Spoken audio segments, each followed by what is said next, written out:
start?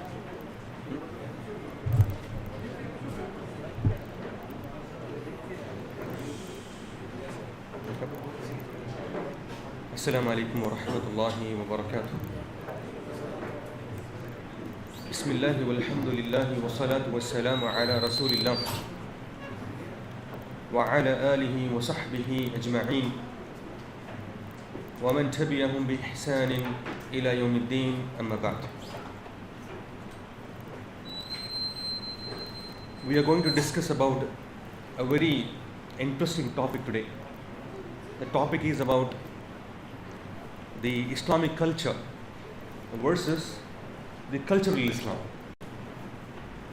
Islamic culture versus the cultural Islam. Now you should be in confusion as to what is Islamic culture and what is cultural Islam. And you should be thinking, isn't it cultural Islam is Islamic? Isn't it? But there is a huge difference between a cultural Islam and Islamic culture. The people, they define the culture as a way of life of a particular group of people. And even Islam testifies about the culture. And in fact, Islam is not against the culture. Islam came to beautify the culture actually. Because when we talk about culture, the culture could be a natural cause and natural things that a human being has embedded in his fitrah. And culture differs from person to person, group to group, country to country, time to time, age to age. When it comes to clothing, when it comes to food, when it comes to the way they talk, when it comes to the way they hear, when it comes to the way they wear clothes, everything is part of culture. And Islam is not against culture. In fact, whatever those culture which is conflicting with the Sharia, that is where the problem is. So we will discuss many things inshallah ta'ala. Before Allah subhanahu wa ta'ala says in the Quran, Ya ayyuhan nas, O mankind, inna khalaqanakum min dhakarin aw untha. Verily we have created you from one male and one female. Adam alayhi salam and Hawa alayhi salam. وَجَعَلْنَاكُمْ شُعُوبًا وَقَبَائِلَ لِتَعْرَفُوا. And we made you into different tribes and different nations. For what? لِتَعْرَفُوا, to know each other. So when Allah has created brown people. Allah has created fair complexion, yellow complexion, dark complexion, white complexion. This is only the complexion. Different tastes, different languages, different tribes, different way of understanding, different kinds of food habits. Today morning, when I was coming from the room to here, we were talking about the Mangalorean culture, Mangalorean buns that you eat. That normally we don't find in Bangalore people eating that. And the idli here, sambar is different from the idli and sambar from Bangalore, where I come from. It is completely different from Andhra, from Karnataka, from Tamil Nadu, isn't it? When you understand these things about different tribes and different cultures, what is it going to happen is you will have unity amongst ourselves. And also there is no a thing called a superiority in culture, isn't it? My culture is superior than you. Your culture is useless culture, isn't it? We are not going to put the other cultures and the taste and clothing down. We are not going to do here. Allah says, to know each other. So when we know each other, that's where the conflict comes to an end. If you see the time of during the time of Rasulullah sallallahu alaihi wasallam, before he was sent as a messenger to the Arab lands, the Jews, the Yahud, they used to live in Medina. And the Jews used to consider themselves to be elite people in the society. And they used to consider the Arabs, the low class people in the society. That's when they used to say that we are waiting for a prophet. When the prophet comes, نَحْنُ قَتَلْنَاكُمْ كَقَتْلِ عَادٍ. They used to say that we are going to kill you the way the people of Ad were killed.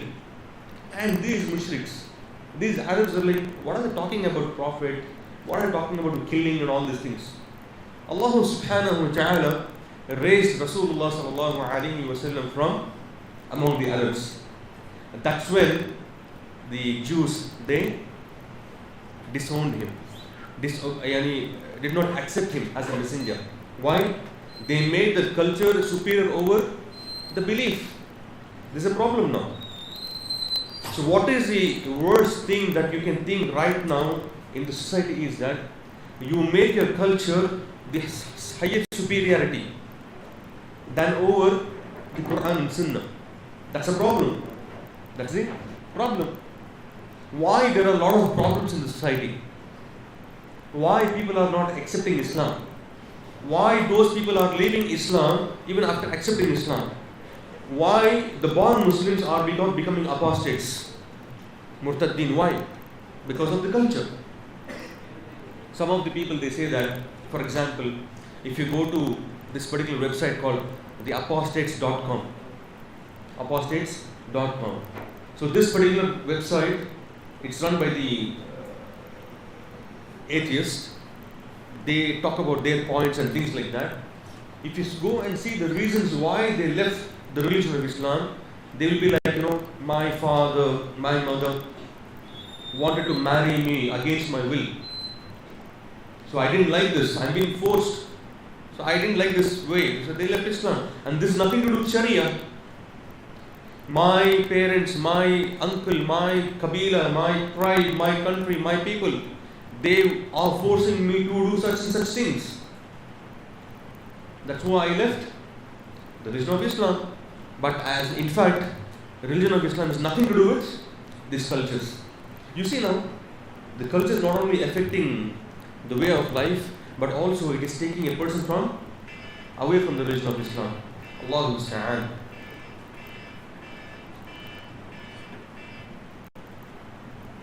All fine? طيب. Allah subhanahu wa ta'ala, when He sent Rasulullah sallallahu alayhi wa sallam as a prophet to this face of the earth, He wanted to complete the religion of Islam. Rasulullah sallallahu alayhi wa sallam, he says that, إِنَّمَا بُعِثْتُ, verily I have been sent, لِيُتَمَّ, to complete, مَكَارِمِ الْأَخْلَاقِ, to finish or to perfect the akhlaq. Isn't it? So now we have some culture which has embedded nature, natural culture. For example, when we say about natural culture, that includes clothing, that includes food, that includes different kinds of languages, different kinds of ways of living, isn't it? Now there is one particular ruling in the religion of Islam. This ruling we use in Usul al-Fiqh. What is the ruling? Everything is permissible when it comes to natural life. Everything is permissible, okay? Except if somebody comes and tells you this is impermissible. For example, we eat food. Food is mubah. It is permissible, right? Sometimes certain food is haram for us. What is it? For example, alcohol is haram for us. Pork is haram for us. So the usul, what does it say? Generally everything is halal. Illa bid dalil. That which makes it haram. Which makes it haram. So otherwise everything is halal. This is when it comes to natural life. Natural life. For example, we discuss about eating food, isn't it? Now, for example, when you want to wear any kind of clothes is generally halal. But certain clothes are haram for the men. What is that? The silk. It generally is permissible. Everything is permissible. Illa bid dalil, which says that it is something which is haram. So impermissibility, who makes this impermissibility? Allah subhanahu wa ta'ala. Who makes halal and haram? Allah subhanahu wa ta'ala. So these are natural things that are among the cultures. But certain things become impermissible according to what the Sharia says. Now when it comes to another example, for example, there is another principle when it comes to the religious acts. when it comes to the religious acts. Okay, are you able to understand what I'm saying? Right. Now the same principle is in the other way. Everything is impermissible. Everything is impermissible unless they say that it is permissible. Unless they say that it is permissible. For example, now you want to worship Allah subhanahu wa ta'ala not the way that Rasulullah sallallahu alaihi wasallam taught you. You want to worship Allah subhanahu wa ta'ala the way you want. It is impermissible. If a person is worshipping Allah, like for example, instead of Maghrib 3 rak'ah, he is making 4 rak'ah. Sounds good, looks good. Sounds good, looks good. He is making extra 1 rak'ah. He is making extra 1 sujood, 2 1 ruku and 2 sujood for the sake of Allah subhanahu wa ta'ala, isn't it? Is it permissible when it comes to religious acts? It is impermissible until a person says it is permissible. So Rasulullah sallallahu alaihi wasallam, Allah subhanahu wa ta'ala sent him to make things clear when it comes to the religious acts. Now these two principles, the entire Islam, when it comes to the culture, is bound. It is revolving around these two principles. What are the principles? Number one, everything is permissible unless somebody comes with it is impermissible when it comes to natural life. And second principle, you have to keep this in the mind. Everything is impermissible unless somebody says it is permissible. This comes under the act of religious act. So complete culture and the religion runs around these two principles. You have to keep in the mind, inshallah ta'ala. Further we will be discussing many things. It is a technical thing. Maybe it's boring, but inshallah further our lessons will be much more interesting, inshallah ta'ala. Okay. Allah subhanahu wa ta'ala sent Rasulullah sallallahu alayhi wa sallam to explain the Quran. Allah says in the Quran, لَقَدْ مَنَّ اللَّهُ عَلَى الْمُؤْمِنِينَ إِذْ بَعَثَ فِيهِمْ رَسُولًا مِنْ أَنفُسِهِمْ يَتْلُو عَلَيْهِمْ آيَاتِهِ وَيُزَكِّيهِمْ وَيُعَلِّمُهُمُ الْكِتَابَ وَالْحِكْمَةَ وَإِنْ كَانُوا مِنْ قَبْلُ لَفِي ضَلَالٍ مُبِينٍ. Allah says, verily we have favored you, the community of the Muslimin, by sending Rasulullah sallallahu alaihi wasallam from amongst ourselves, reciting the verses of Allah subhanahu wa ta'ala, the Quran, teaching them the hikmah, the wisdom, the hadith, وَيُزَكِّيهِمْ, purifying them, because we were in plain error. Plain error. And what was the error? When he was sent to Mecca, as I told you, there was cultural aspect. For example, Banu Abd Shams, Banu Abdul Muttalib, Banu Nadir, Banu Aus, Khazraj, many tribes which are living in the Arab lands, they used to think they are superior from the others. But Allah subhanahu wa ta'ala sent Rasulullah sallallahu alayhi wa sallam, asking them, purifying them with the verses of Allah and with the hadith, and فَأَلَّفَ بَيْنَ قُلُوبِكُمْ. فَأَلَّفَ بَيْنَ قُلُوبِكُمْ. Allah subhanahu wa ta'ala, through Rasulullah sallallahu alayhi wa sallam, brought all the people towards one together. And this is the honor, this is the mercy from Allah subhanahu wa ta'ala upon the Muslimin, that we became ikhwan, we became brothers with each other. Brothers with each other. A person today is a non-Muslim.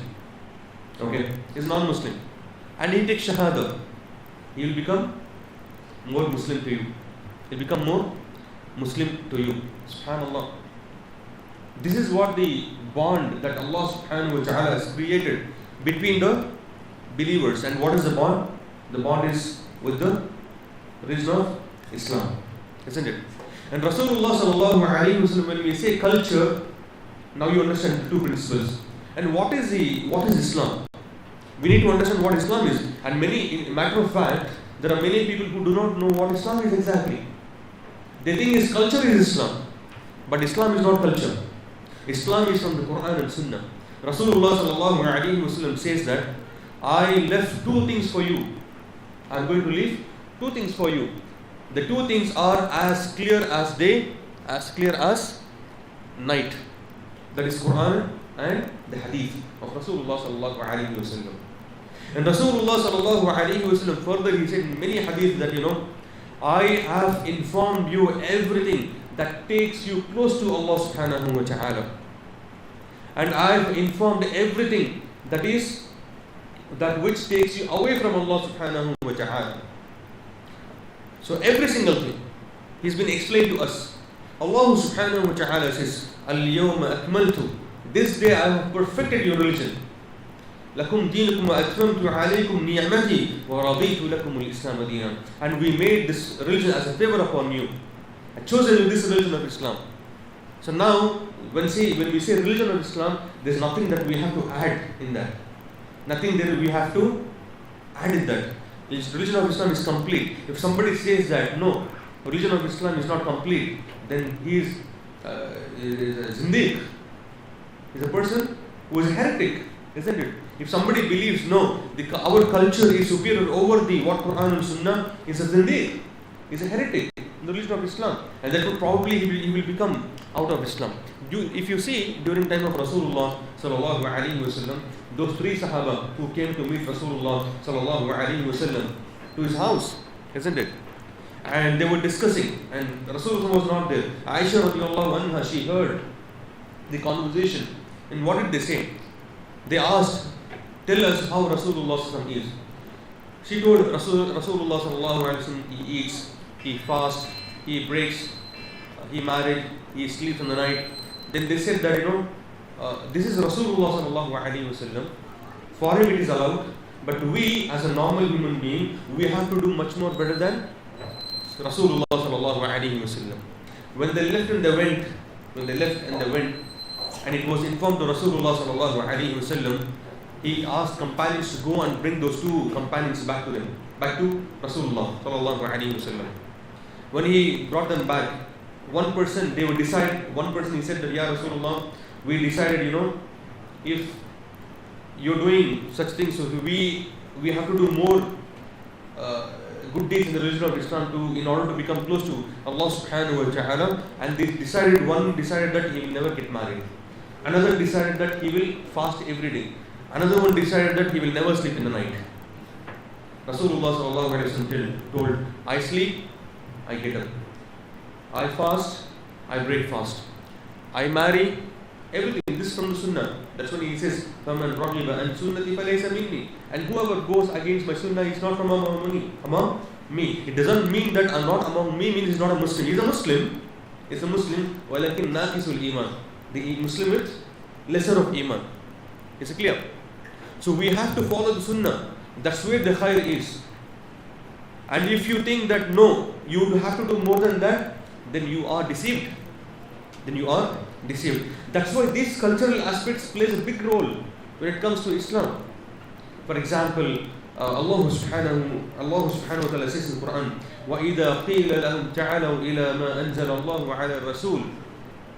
And when you call these people who, this verse talks about the pagans, the mushriks in Makkah, وَإِذَا قِيلَ لَهُمْ, when it is told to them, تَعَالَوْا إِلَى مَا أَنزَلَ اللَّهِ, come towards Allah subhanahu wa ta'ala, what Allah has revealed, وَعَلَى الرَّسُولِ, upon Rasulullah sallallahu alayhi wa sallam, قَالُوا حَسْبُنَا, they say, it is enough for us to, قَالُوا حَسْبُنَا مَا وَجَدَنَا عَلَيْهِ آبَاءَنَا, it is enough for us to follow our forefathers.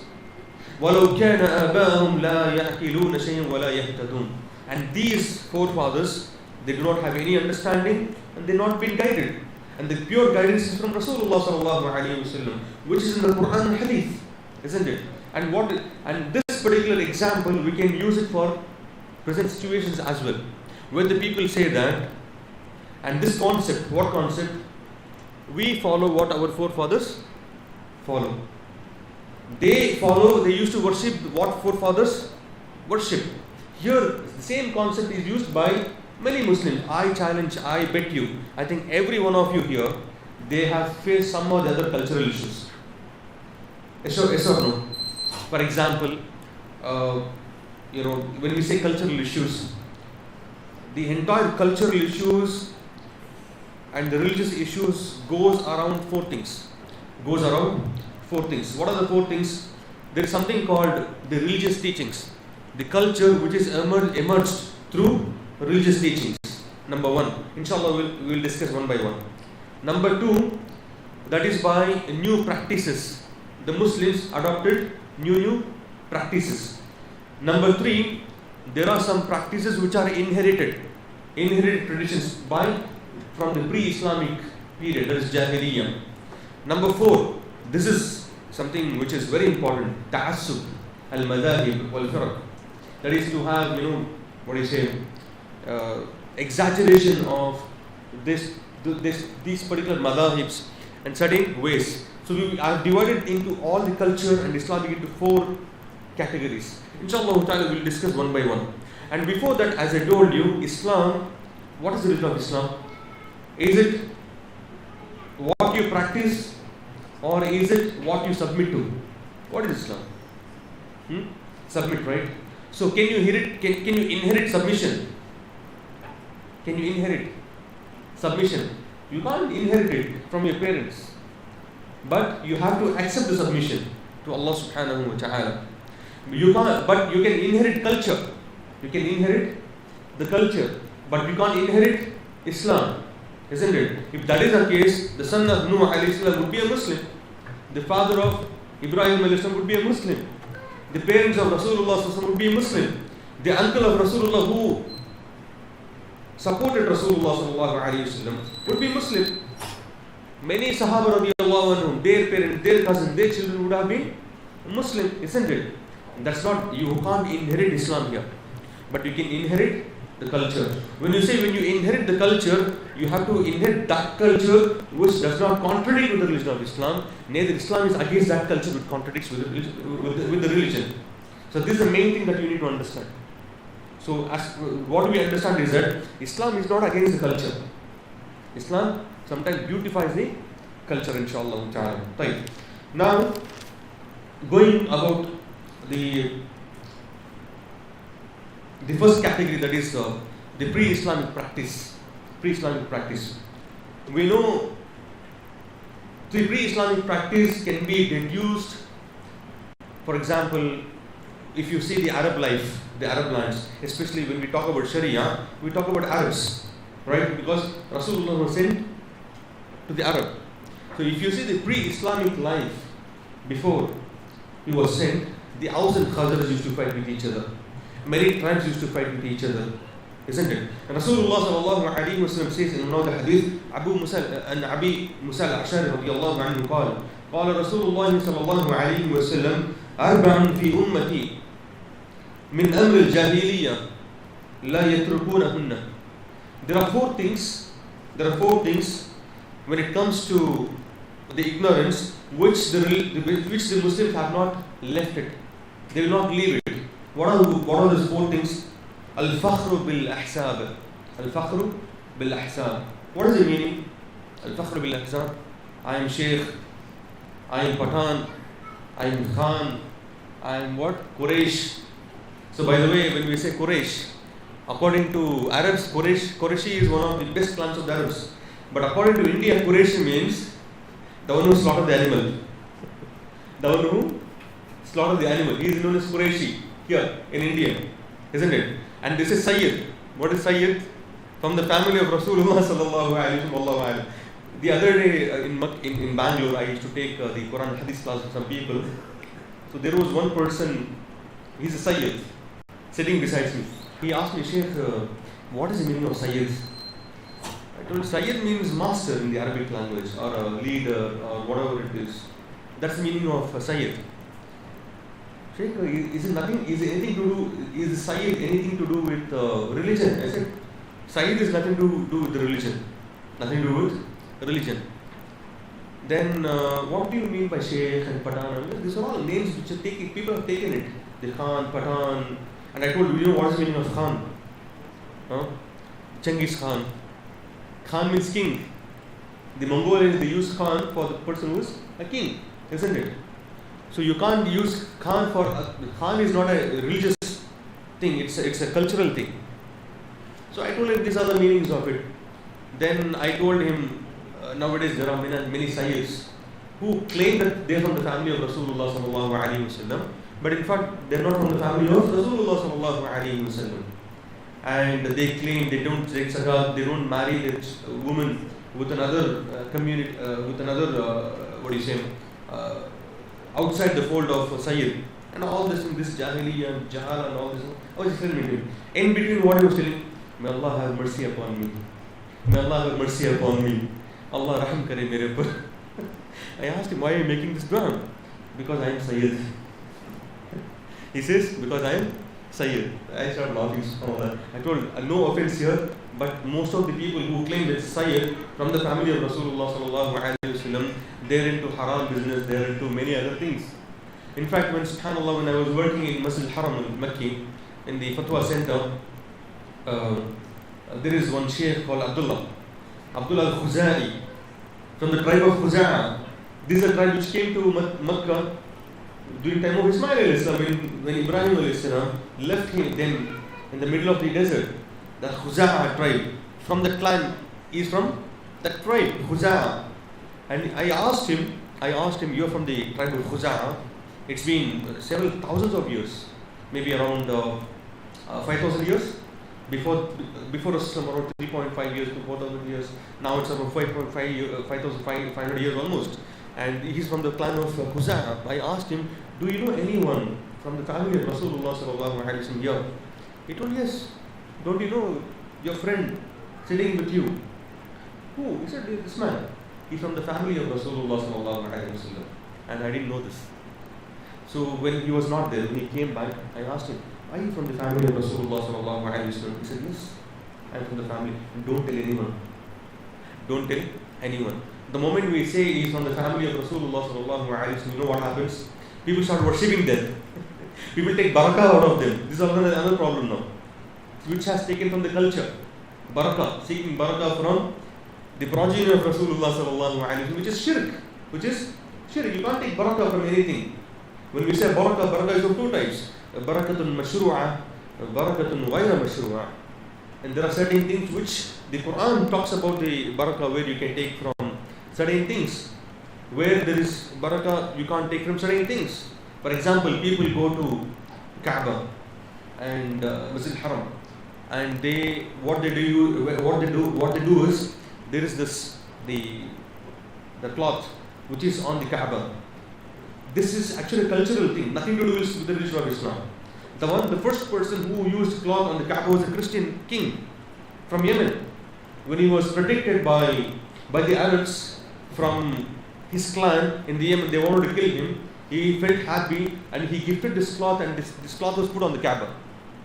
So this is nothing to do with the religion of Islam. And what people do from the subcontinent countries, they go there and they take this piece of cloth from there and they keep in their pocket and they seek barakah out of it. And this is a cultural thing which is started by whom? By Christian. And this is something which people consider, this covering of the Kaaba is something, a part of the religion of Islam. Allahu musta'an. So this is from the Jahiliyyah, which they took it, and people doesn't know it automatically became the part of the religion of Islam. Do you understand what I'm saying? Now there are many factors for the culture to be changed. When, for example, let's discuss first about the culture of the Arab before the advent of Rasulullah sallallahu alaihi wasallam. The people, they used to kill the children, isn't it? They used to kill they used to kill the girl children, girl babies, and sometimes they used to even kill the boys. The reason of killing the girl is because khashyat, because of pride in the society. If the girl child is born, they consider that the girl children it's something which is unacceptable by the society. So they start killing them. And they used to kill the male children because of the faqr. Because of faqr, because of becoming poverty or feeding them. But Allah says, نَحْنُ نَرْزُقُكُمْ وَإِيَّاهُمْ. We are the one who provide you and them. And that culture still exists in our culture. Even now, what is that? People do not want to have children. If they have children, subhanAllah, especially the girl children, they don't accept them, accept the wives. Once I was in the hospital. There was a Muslim family, his wife, a Muslim family, and they brought his wife for the delivery, okay? And he was standing there, and they were expecting to have boy child. Husband is standing there. Wife is inside. Have pain, she's delivering the child. And when the doctor said that, Allah blessed you with a female child, the entire family turned and left. The entire family, they just turned and they left. Is it the mistake of the woman? Man, it's the mistake of you. It is a mistake of you. If the child is born in the woman's stomach, in the woman's mother's womb, man is responsible. You have to blame yourself then, instead of blaming her. Allahu musta'an. This cultural thing has become religious nowadays, isn't it? So pre-Islamic Jahiliyyah, still it's continuing. Another example what we have is, normally what we see is the marriage. This is something which is very important. Marriage.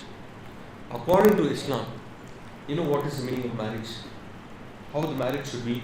For example, if I have a daughter, okay? If I have a daughter, I like one person. I asked him, okay, would you like to marry my daughter?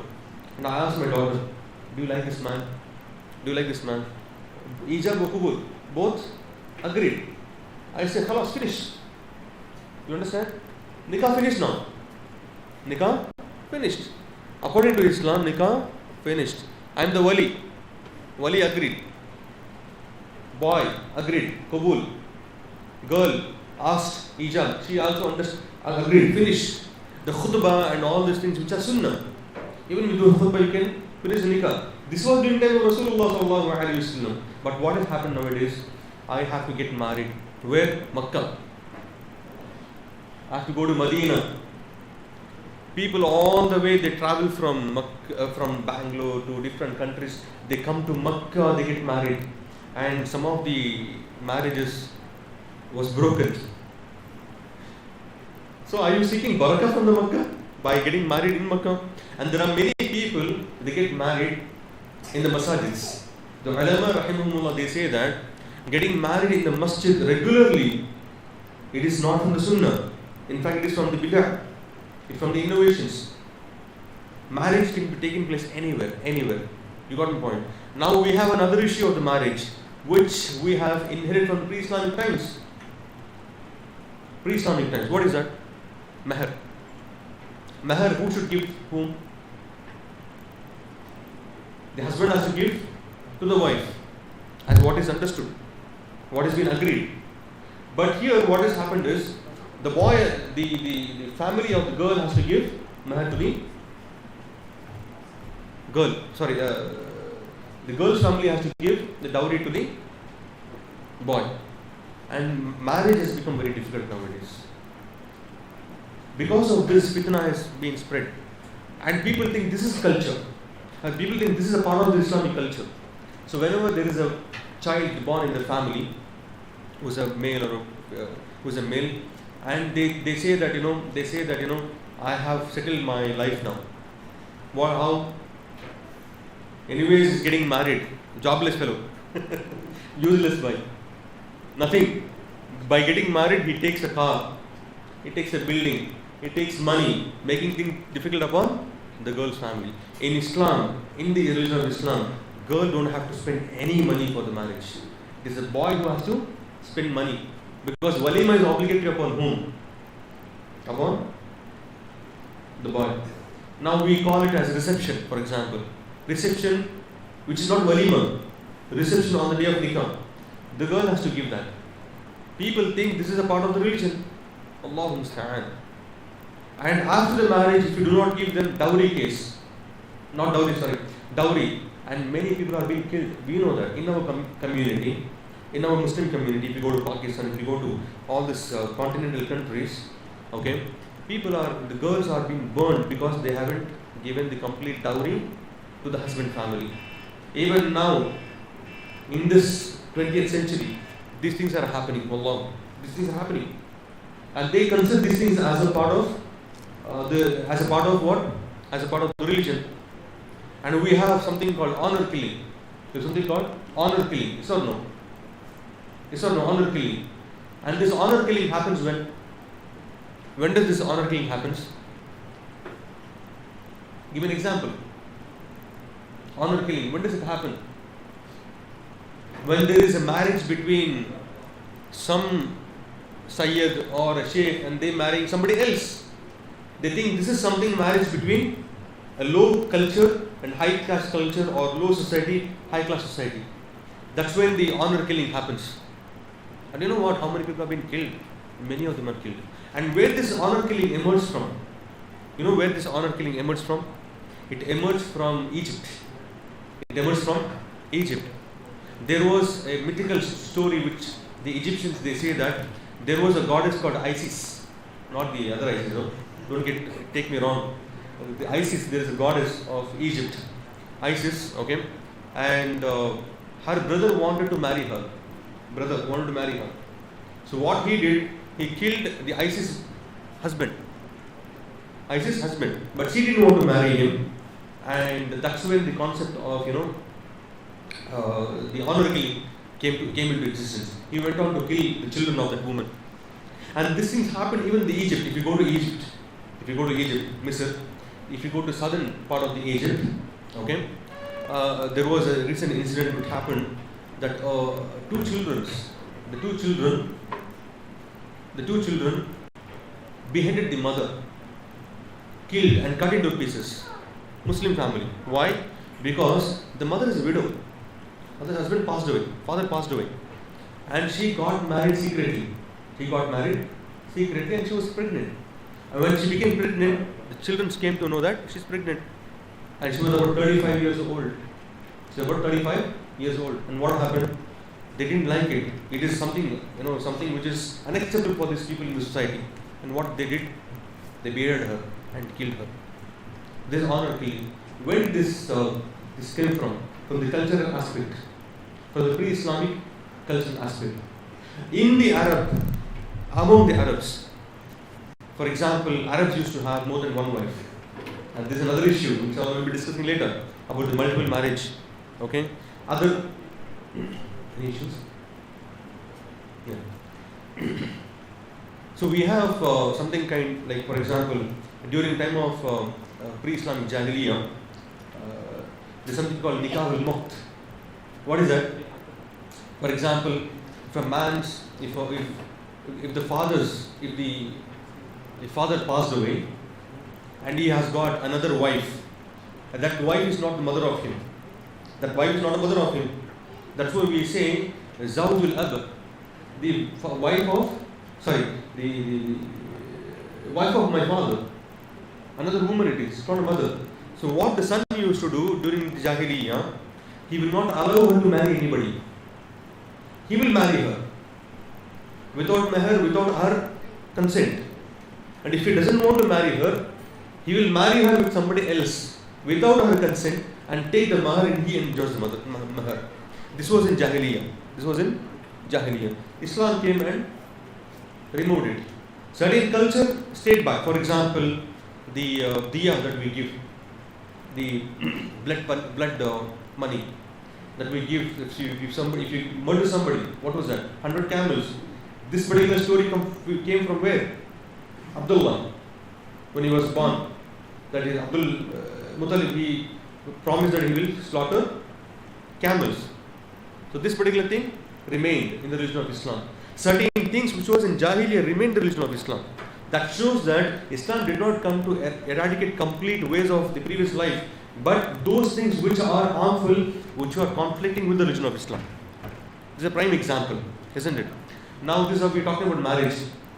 The girl getting married, boy getting married, then after that, if something happens, divorce happens.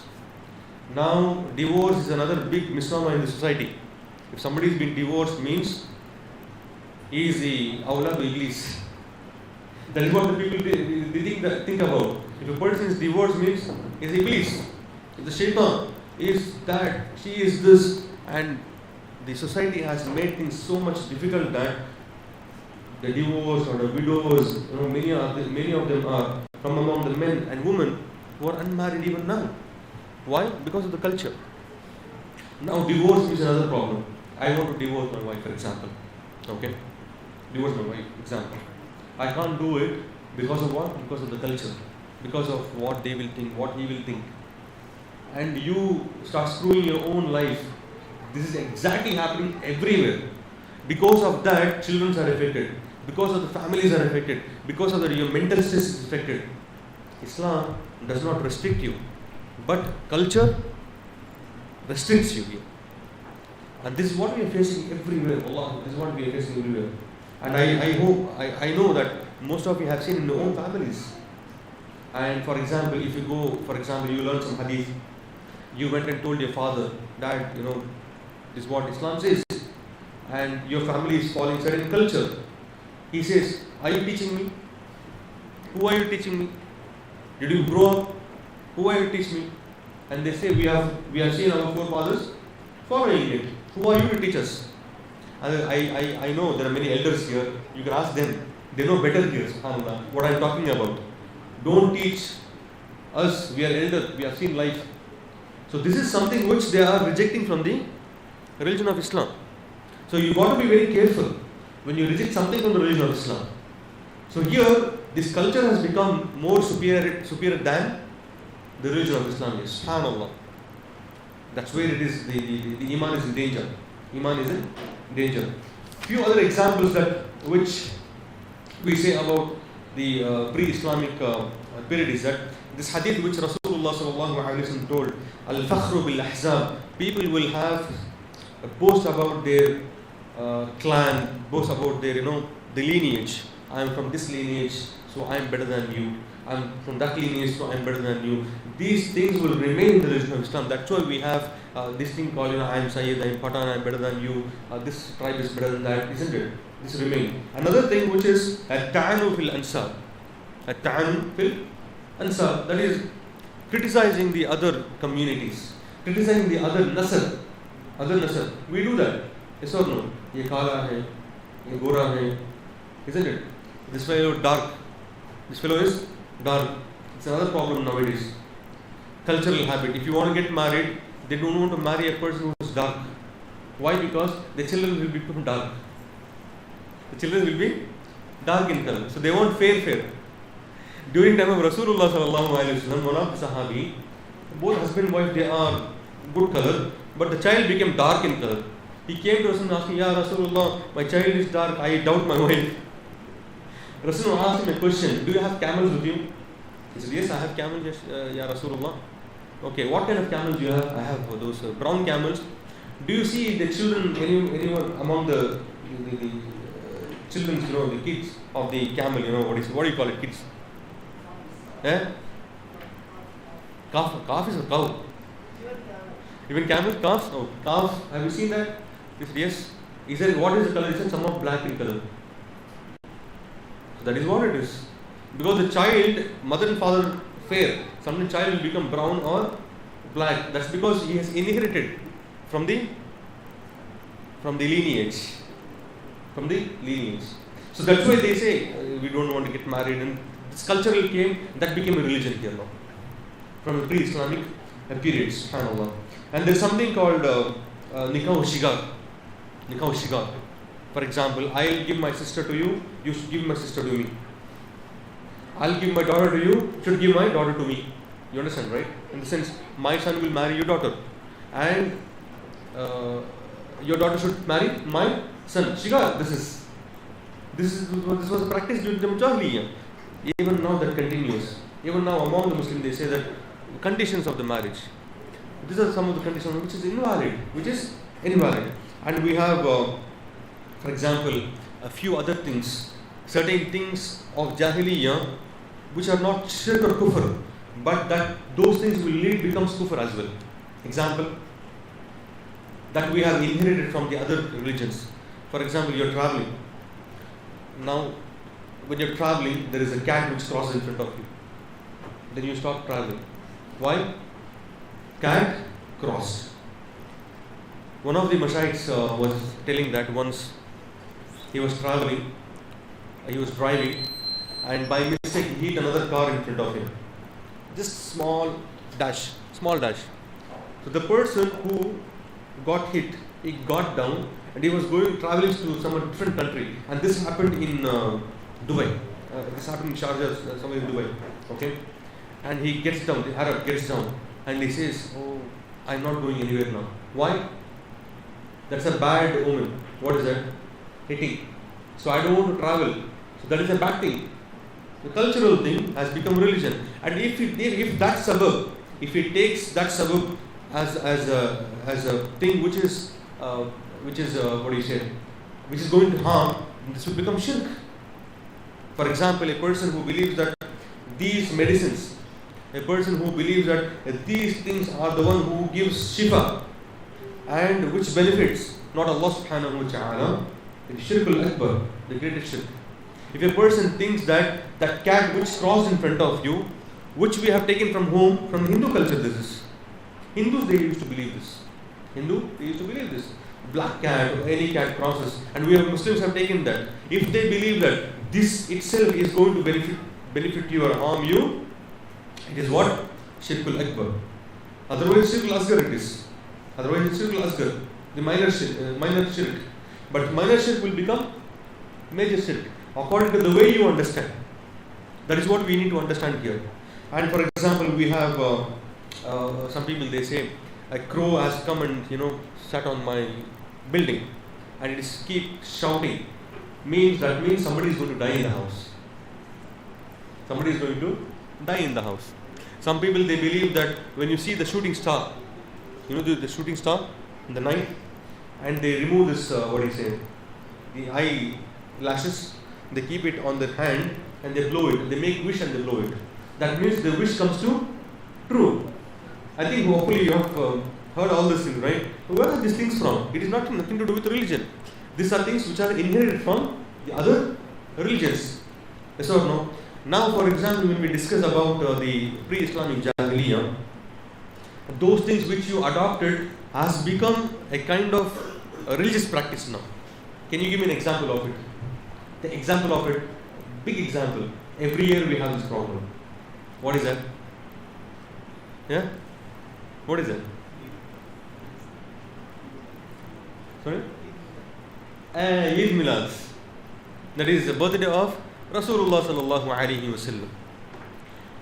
For about 400 years after Rasulullah sallallahu alaihi wasallam, none of them has performed the birthdays.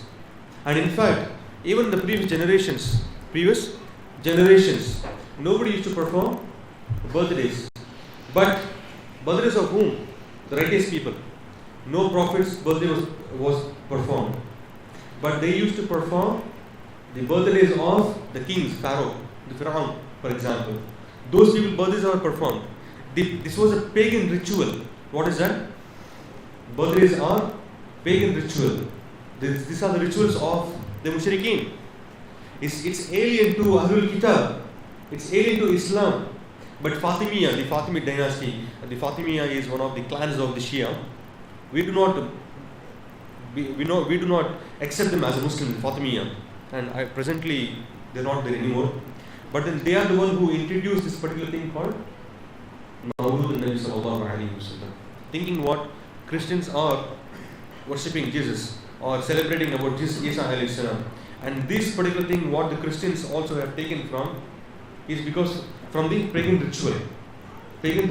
In fact, the birth of Isa alayhi salam is exactly contradicting with what they celebrate on 25th Christmas, 25th December. And also this Mawlud, birthday of Rasulullah sallallahu alaihi wasallam, which was a practice of whom? It was a practice of the pagan. Now that has become the practice of religious practice now. People think that this is a religious practice. This is what Quran says, this is what Sunnah says.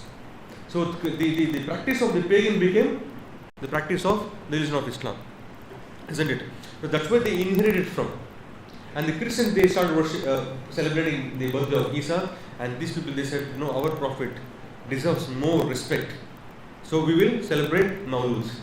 Ya Ikhwan, keep one thing in the mind.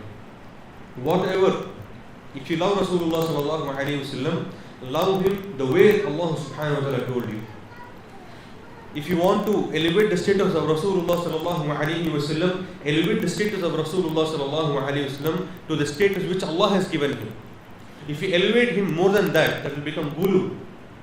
If you love Rasulullah more than love of Allah subhanahu wa ta'ala, it will become shirk, kufr, isn't it? If you bring down the status of Rasulullah sallallahu alayhi wa sallam, it is kufr and shirk. That's why if you see, we go to some of the masajids, we see Allah, Rasul together. Sometimes on the same, what do you call it? The frame. If you see the ring of Rasulullah sallallahu alayhi wa sallam, what was written on the ring of Rasulullah sallallahu alayhi wa sallam? Muhammad Rasulullah. You know how it was written? Muhammad down, Rasul on top of Muhammad, and Allah on top of it. So they do not consider to keep Muhammad and Allah, the names of Muhammad and Allah together.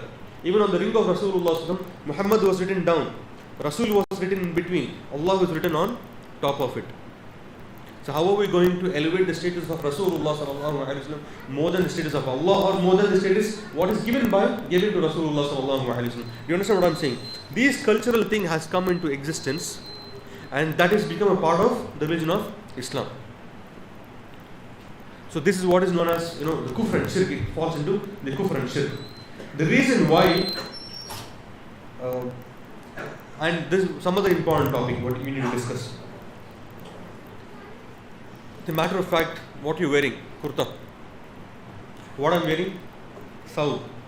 You're wearing topi, tagiyam. And we have saud people are wearing, you're wearing t-shirt and shirt. You're wearing, pant and shirt, t-shirts, and people are wearing different things. What has happened is in the religion of Islam, people have taken wearing kurta means it is religious. Wearing topi means it is religious. Wearing the putra has become religious. Yeah, ikhwani. Keep one thing in the mind. Rasulullah sallallahu alaihi wasallam did not come to teach you fashion. He did not come to teach you fashion here. The covering of the head. Today I didn't cover, purposefully I didn't cover. I didn't want you to think that this is a part of the religion of Islam. Covering of the head, wearing topi, nowhere it is a part of the religion of Islam. Nowhere. لو كان هذا من الدين. If it would have been from the religion of Islam, you will have the dalil. But there is no dalil from the Quran and Sunnah. It is a part of the religion of Islam. So, if you don't wear kurta, you are not a lesser Muslim. You are still a Muslim. If you wear thobe, you are not a greater Muslim. You are still Muslim. If you speak Beri, you are not a lesser Muslim, you are still Muslim. If you speak Malayalam, you are not a major Muslim, you are still a Muslim. If you speak Arabic, you are not a superior Muslim, the one who does not speak Arabic. The one who speaks Urdu is another problem now. Urdu is another problem. When I accepted Islam and went to Makkah, finished my studies in Makkah and came back, some people are like, mashallah, everything is good. So you understand Arabic language, you understand English. Do you know Urdu? Urdu lazim. Urdu is lazim. If you do not understand Urdu, you don't understand Arabic, you don't understand the deen. That's what they told me. Yeah, okay. Quran is revealed in Arabic. Hadith is revealed in Arabic. I know Arabic language. I studied in Arabic. And you want me to learn Urdu language now? So Urdu means religious. That's why one of the masajids in Bangalore, what happened? There was Urdu khutbah, the English khutbah started there. People are started liking. Nowadays, this is one of the means of people are, attracted towards towards the religion of Islam. They want to know. It's not the time, like olden days. The khutbah started in English monthly once. One man among the Muslim, he was against the English khutbah. So he took sign from many of the people, and the English khutbah is being stopped. Why? By speaking English, you are a lesser Muslim. By English speaking, you are out of Islam. Wallahi Azim. This is a problem nowadays. A person wear kurta means he is a Muslim. The one who does not wear kurta means he is not a Muslim. Ibn al-Qayyim rahimahullah, he says that if you are living in certain city, we'll take a break in 5 minutes. I'll just mention this. Ibn al-Qayyim rahimahullah, he says that if you're living in certain countries and cities, and if the people of that country or city are wearing certain kind of clothes, If you wear those certain kind of clothes and that is going to benefit the ummah, that is going to benefit them, your da'wah and your Islam, then you should wear it. This is the opinion of Ibn Taymiyyah rahimahullah. There is something called libas al-shura. What is a libas al-shura? For example, you wear some weird clothes in order to draw the attention from the people. This is haram. This is impermissible. For example, if you go to Saudi, when I was in Saudi in 2014, first time, some women, they used to make fun of those who wear kurta pajama. You know that?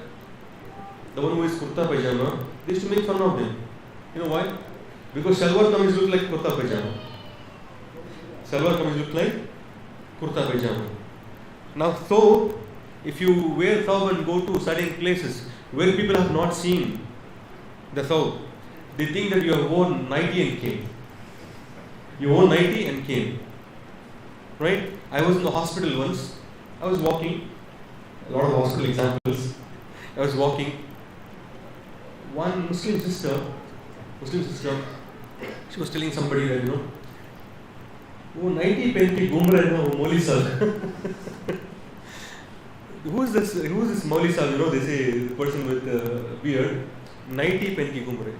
I was wearing 90. I was like, son, this looks like 90. So this is something which in certain countries you can't wear it. Certain countries you should wear what is their dress code. And Islam does not restrict you from wearing shirt, pant, t-shirts. There are some Muslims who say that wearing t-shirt and performing salah is invalid. Salah is invalid. If you do not wear topi and perform salah is invalid. Rasulullah sallallahu alaihi wasallam many times he removed his imama, he made it a sutra and performed salah. So salah of Rasul is invalid. Allah musta'an. And sometimes what happens is the cultural habit has gone to that extent. If you are praying without topi, one person will come put topi behind. This happened with my brother. Somebody was praying without the cap. Somebody came and put topi. He took the topi and threw it in praise. And after the praise, he's asking, who is this guy? Oh, angered, obviously. So what has happened is, without topi, no salah. Once I went to one of the masajids, somewhere outskirts of Karnataka. I entered the masjid. The imam, topi pen kiya ho. And the topi, what is kept in the masjid is a funny one, that plastic. Do you want to stand in front of Allah subhanahu wa ta'ala in a funny manner? You want to go and see a girl for the marriage proposal. How do you go? Will you wear that plastic topi and go in front of her? How befitting it is when it is not befitting in front of the creation, how it is befitting in front of the Creator. Yeah, Ikhwan. This culture has become a part of religion now. The clothing has become a part of religion now. The clothing is nothing to do with. As long as you are covering the aura, as long as you are following the certain system, the religion of Islam, absolutely allowed. Your salah is valid, your siyam is valid. You are a Muslim, alhamdulillah. Absolutely does not make any issues. So that is what we are talking about, the cultural and Islamic culture and cultural Islam. We'll take a small break, inshallah ta'ala. And after that, we'll continue with some other things which are important, and we'll conclude the session. Wa barakallahu feekum wa jazakumullahu khairan. Wassalamu alaikum wa rahmatullahi wa barakatuh.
السلام.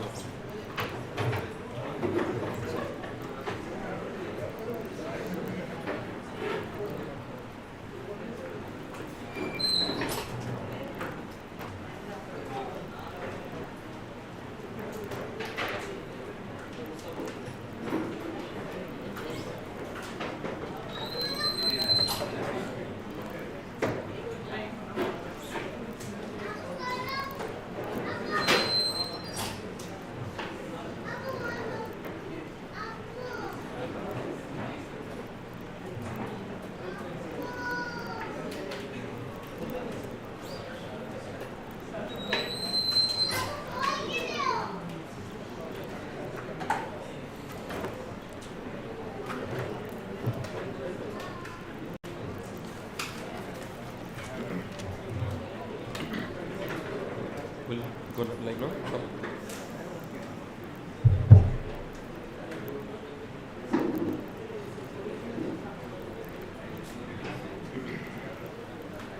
السلام عليكم ورحمة الله وبركاته. الحمد لله رب العالمين وصلى الله على نبينا محمد وعلى آله وصحبه أجمعين ومن تبعهم بإحسان إلى يوم الدين أما بعد.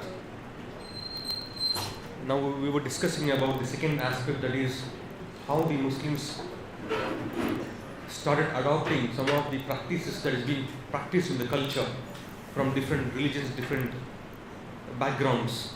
And we were discussing about the clothes that we wear, isn't it? As I told you, Rasulullah sallallahu alaihi wasallam did not come and teach us the fashion here. And you must be questioning a hadith. You should be having a doubt or a question regarding the hadith of Rasulullah sallallahu alaihi wasallam, where he says that man tashabbaha biqawmin fahuwa minhum. So people have misunderstood this hadith. What is the meaning of the hadith? The meaning of the hadith is that whoever imitates the other community, they from among them. Imitation here, it means imitation of their religious dress. Imitation of their religious dress. If a person is wearing shirt, pant, jeans, that is not a religious dress. The religious dress is, for example, if you see this, the Hindus, they wear this particular dress, which the priests and the clerics who wear it, that is what is known as you're not supposed to wear. And for example, the Christians, they wear something like thawb. But one difference is that they'll have the thawb in a different way, which is down, which is little broad, and they wear a belt, where they wear the belt. If you read some of the fiqh books of which is written by Imam al-Hajjawi rahimahullah, Zad al-Mustaqni, he mentioned about a clip that only the Christians wear. So you're not supposed to wear the belt. People take it in a literal sense. They say that a belt is haram. No, that's not the meaning. That belt which resembles the belt like the Christians. That is what it is. So you can't imitate any other community when it comes to their religious dress. But otherwise you can wear anything. During the time of Rasulullah sallallahu alaihi wasallam, the Arabs, they dress with turban. Abu Jahl wear the same thing. Abu Lahab used to wear the same thing, isn't it? So they used to wear similar dress. And it is mentioned in the history that whenever any delegation comes to meet Rasulullah sallallahu alaihi wasallam, he used to wear a Yemeni cloth. Yemeni cloth, that is a rida. Yemeni dress. Whenever you want to meet the delegation, isn't it? So that is something, cultural thing they used to follow during that particular time. So are we going to make that culture as Islamic culture? No. That's the question here. If Rasulullah was not an Arab, he was in some other European countries, right? The dressing system is completely different there. So that will become sunnah? No, that won't become sunnah. What is sunnah is as long as you're covering your aura, which is not transparent, which does not show the shape of the organs.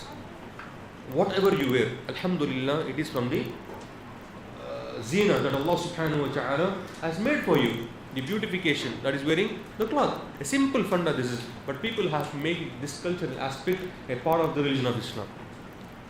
Now, there are certain things where the Hindus, they believe that after cutting the nails, what are you supposed to do? You're not supposed to throw the nails. You have to bury the nails or burn the nails or something like that. Muslims have adopted that. And that has become a part of the Islamic thing. This is from the Sharia of Islam. And also, we have a funny thing that normally people follow it. What is that? The niyyah before the salah. The niyyah before the salah. What is the niyyah? I pray behind the imam, towards the Kaaba, 4 rak'ah dhuhr, making the niyyah talaffuz bil lisan, by your tongue. This is how it happened is, a child is being taught, beta, you are offering dhuhr now, 4 rakat you have to offer, okay? That has become a part of the religion now. So people you will find in the masjid, they go to the masjid, they say Allahu Akbar. Before saying Allahu Akbar, they'll be, murmuring something. What is that niyyah? They're murmuring the niyyah. And the niyyah is from the heart. An-niyyatu makanuha qalb. The place of the niyyah is the heart. So that cultural thing has become a part of the religion of Islam.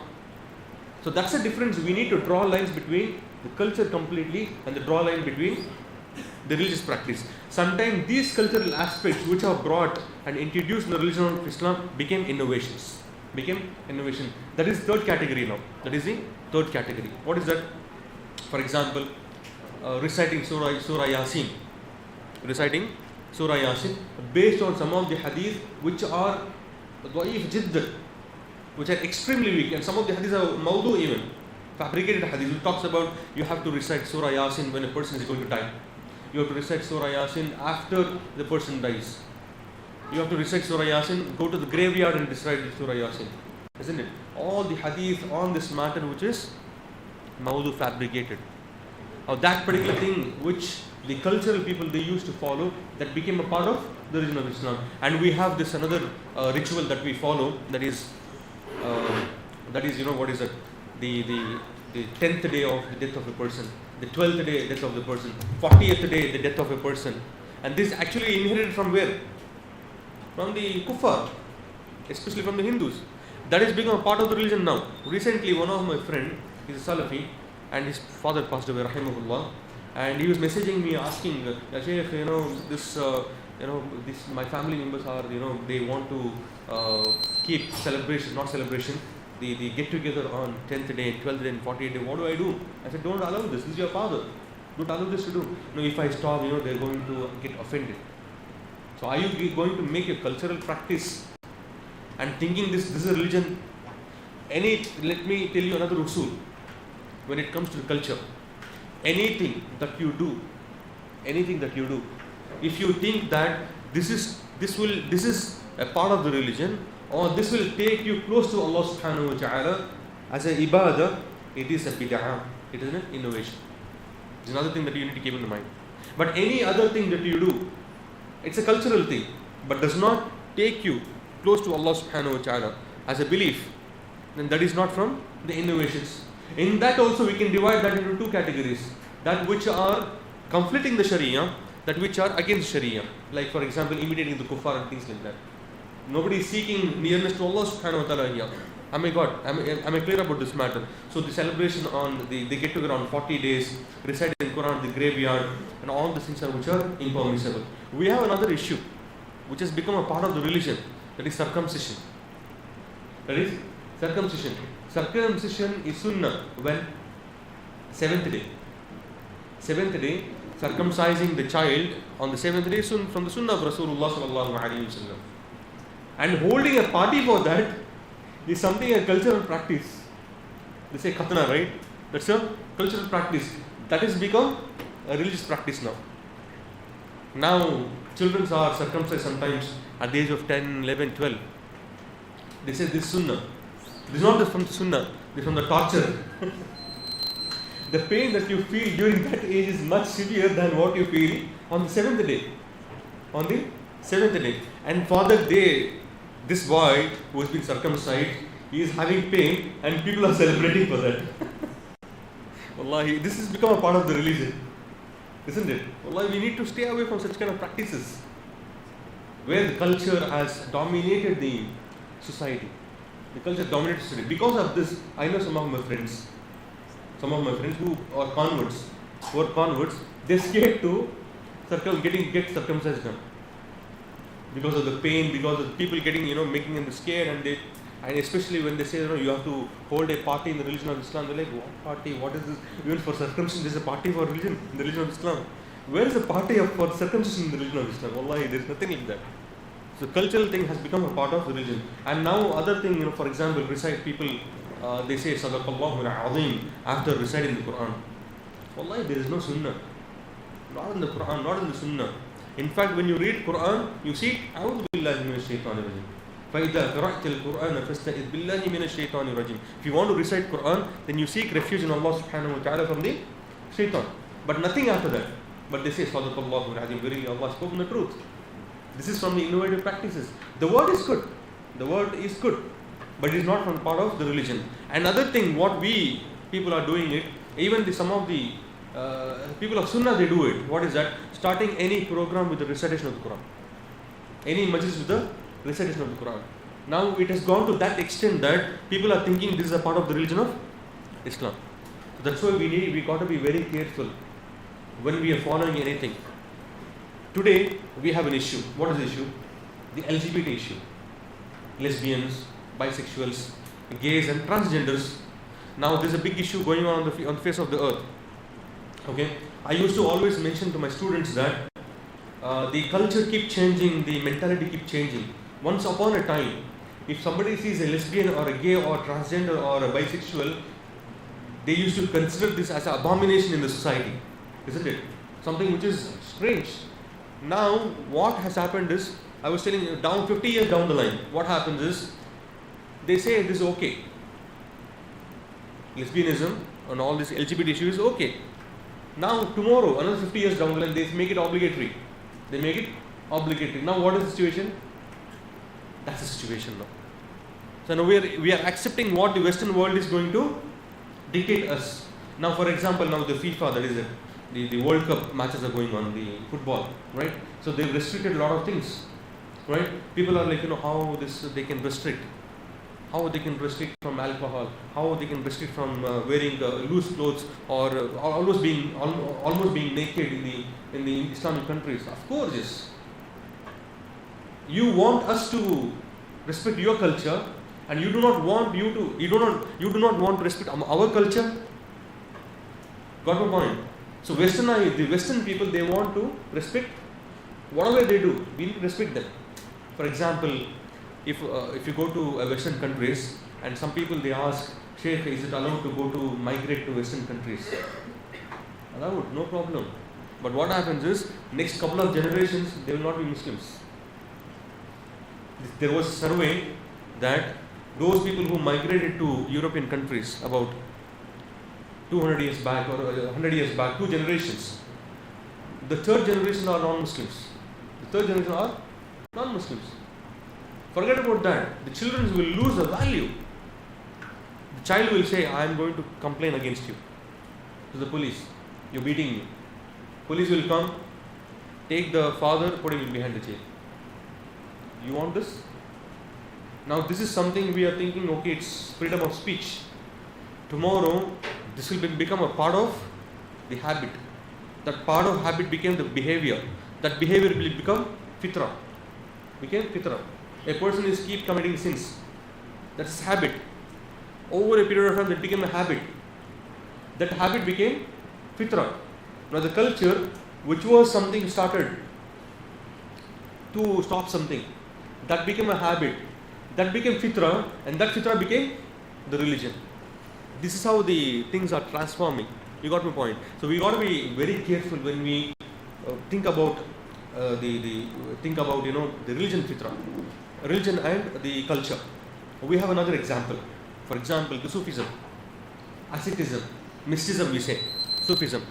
The Sufis, they believe that there are certain ways of worshipping Allah subhanahu wa ta'ala which looks good according with the eye, for the eyes of a person. For example, making dhikr in the group, in a group, making say Allahu Akbar, saying La ilaha illallah, saying all these things. So this started as a cultural practice in order to get too close to Allah subhanahu wa ta'ala. For remembering Allah subhanahu wa ta'ala, they say, come, let's go and remember Allah subhanahu wa ta'ala. Good thing. But is it religious? Is it from the Sharia that we need to think? Yesterday I was giving this example of once, when I was very new to Islam, I went to the masjid after the Salatul Maghrib, and they turned off all the lights and they grouped up and I was in between that, can't escape anywhere. I thought, let's see what they're going to do. And they started doing, the Sufis, they start doing La ilaha illallah. How La ilaha illallah? La ilaha illallah like this. La ilaha has to go up. Now they believe Allah is above the seven heavens. If you ask them where is Allah subhanahu wa ta'ala, they say Allah is everywhere. But why are you lifting your head now? La ilaha, this is fitrah. Anyways, La ilaha illallah. The illallah has to go where? Into the heart. La ilaha illallah. La ilaha illallah. This practice. 1 hour. La ilaha illallah. La ilaha illallah. 10 minutes I got fed up. Next day my neck was not able to, it's freezed because of the pain. So why this they doing a part of the religion thing, which they started with for a good thing, that became innovation in the religion of Islam. And not an innovation, they don't consider innovation, it is a part of the Sharia. So innovations has become the part of the Sharia now.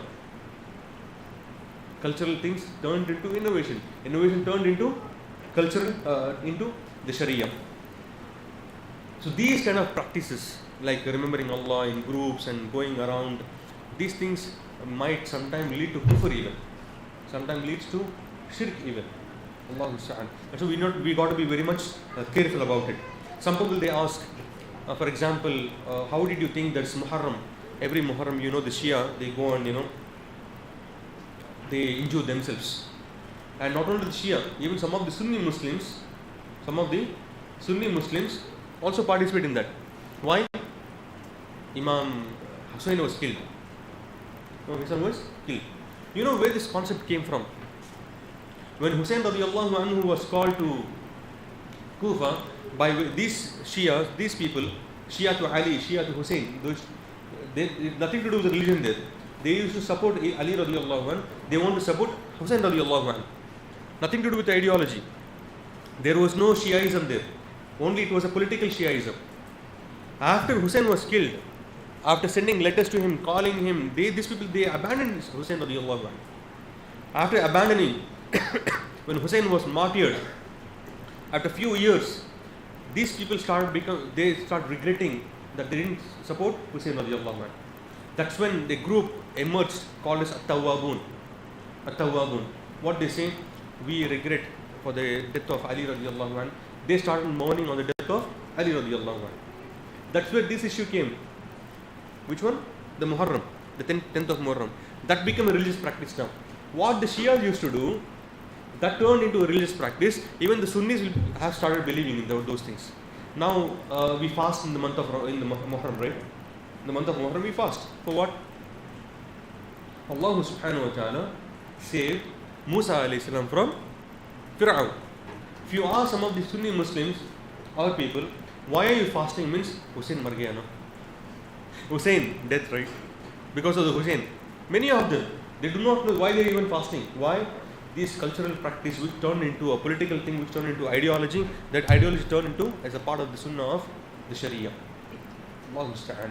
So we got to be very careful about all these things, inshallah ta'ala. And last and final thing that we need to discuss about is the ta'assub ma'al imam or shakhs, yani the fanaticism with particular madhab or particular thing. And this is something very serious now. Everybody claims 4 schools of thought, isn't it? Either you will be a Shafi'i, either you will be Hanafi, either you are Hanbali, either you are Maliki, isn't it?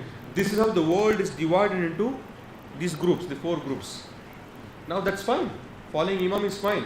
They are Ahlul Sunnah. This Imam, they said, فَإِذَا أَصَحُ الْحَدِيث فَهُوَ مَذْهَبِي. If you find any hadith, then that is my madhab. Imam Abu Hanifa never said I'm a Hanafi. Imam Malik, he never said I'm a Maliki. Imam Abu Hanifa, Imam Ahmad never said I'm a Hanbali. Imam Imam Shafi never said he is a Shafi. Sahawallah. He never said. So where was before them any Shafi, Hanbali, Hanafi, anything? Now the people started having ta'assub, started inclining towards these madhabs. For example, the Shafi madhab, they recite Qunut in the Fajr based on the hadith which is da'if. that Rasulullah sallallahu alaihi wasallam كان يقنط في الفجر حتى آخر حياته. This hadith. He was making kunut until the last time of his life. This is a hadith da'if. So they start practicing it. And now there is a fit concept when it comes to the Shafi madhab, how to make masa on the head. How do we make masa on the head? We make masa this way. Once is enough, second one is sunnah. But once masa is enough. Huh? Or half of it, or 3/4 of it. Khalas. What is the complete masa is till the neck. Till the neck. So hadith says sha'r. Hadith says sha'r. Sha'r means, now sha'ra means one hair. Sha'ratan means two hair. Sha'r means anything after that. 3, 4, 5. So masa you should make on the sha'r. How do you make masa on the sha'r? Khalas. You did like this. Finish. That is a masa. According to Shafi madhab. Imam Shafi did not do this. People who are following does this. Yes or no? So they sha'r. Sha'r means 3 hairs enough. Jama means not one. Jama is equal to 2 persons. So if there are 2 people, jama, 3 of them, perfect jama. So 3 sha'r, that is enough.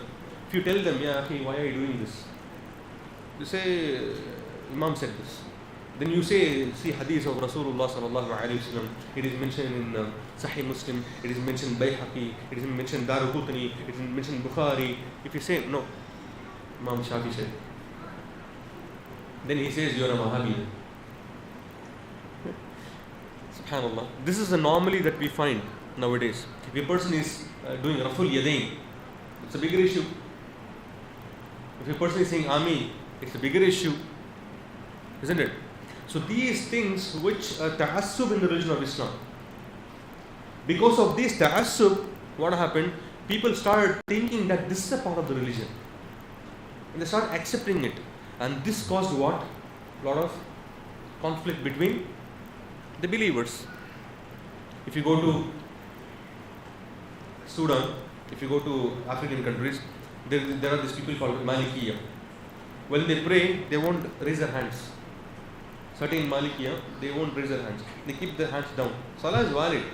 Keeping the hands on the chest or above the navel or below the navel, whatever it is from the Sunnah. It is from Mustahabbat al-Failiyah. Person keeping hands down, technically Salah is valid because he's having ruku, sujud, all the things that he's doing.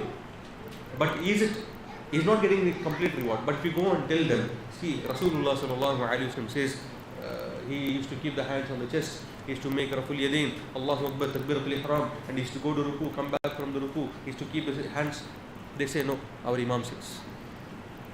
So Imam has become more than Rasulullah sallallahu alaihi wasallam.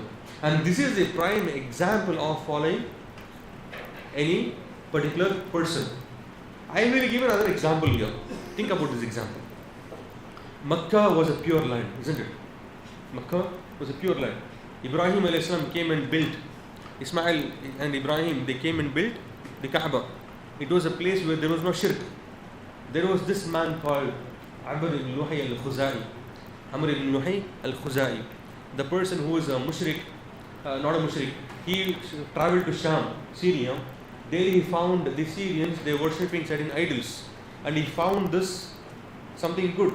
So he bought this idol called Hubal to Makkah. And he started saying that, this is our idol and we have to worship this. We have to worship these things now. So people started following that particular person. That turned into shirk. And that became a business in Makkah now. One of the prime business during the time of Rasulullah was, before he made as a prophet, it was selling idols. Idols were made, idols were sold. And that is the income economy. Why do you think the people are not, why do you think the entire world is against Islam? Why do you think? It's just because we worship Allah alone? No. Because Islam restricts from worshipping other gods, number one. Islam restricts from alcohol. Islam restricts from pornography. Islam restricts from having illicit relationship. Islam restricts from drugs. Islam restricts from all kind of haram things. If the whole world is running because of haram things, the economy in India, where do they get money from? Alcohol and all these things.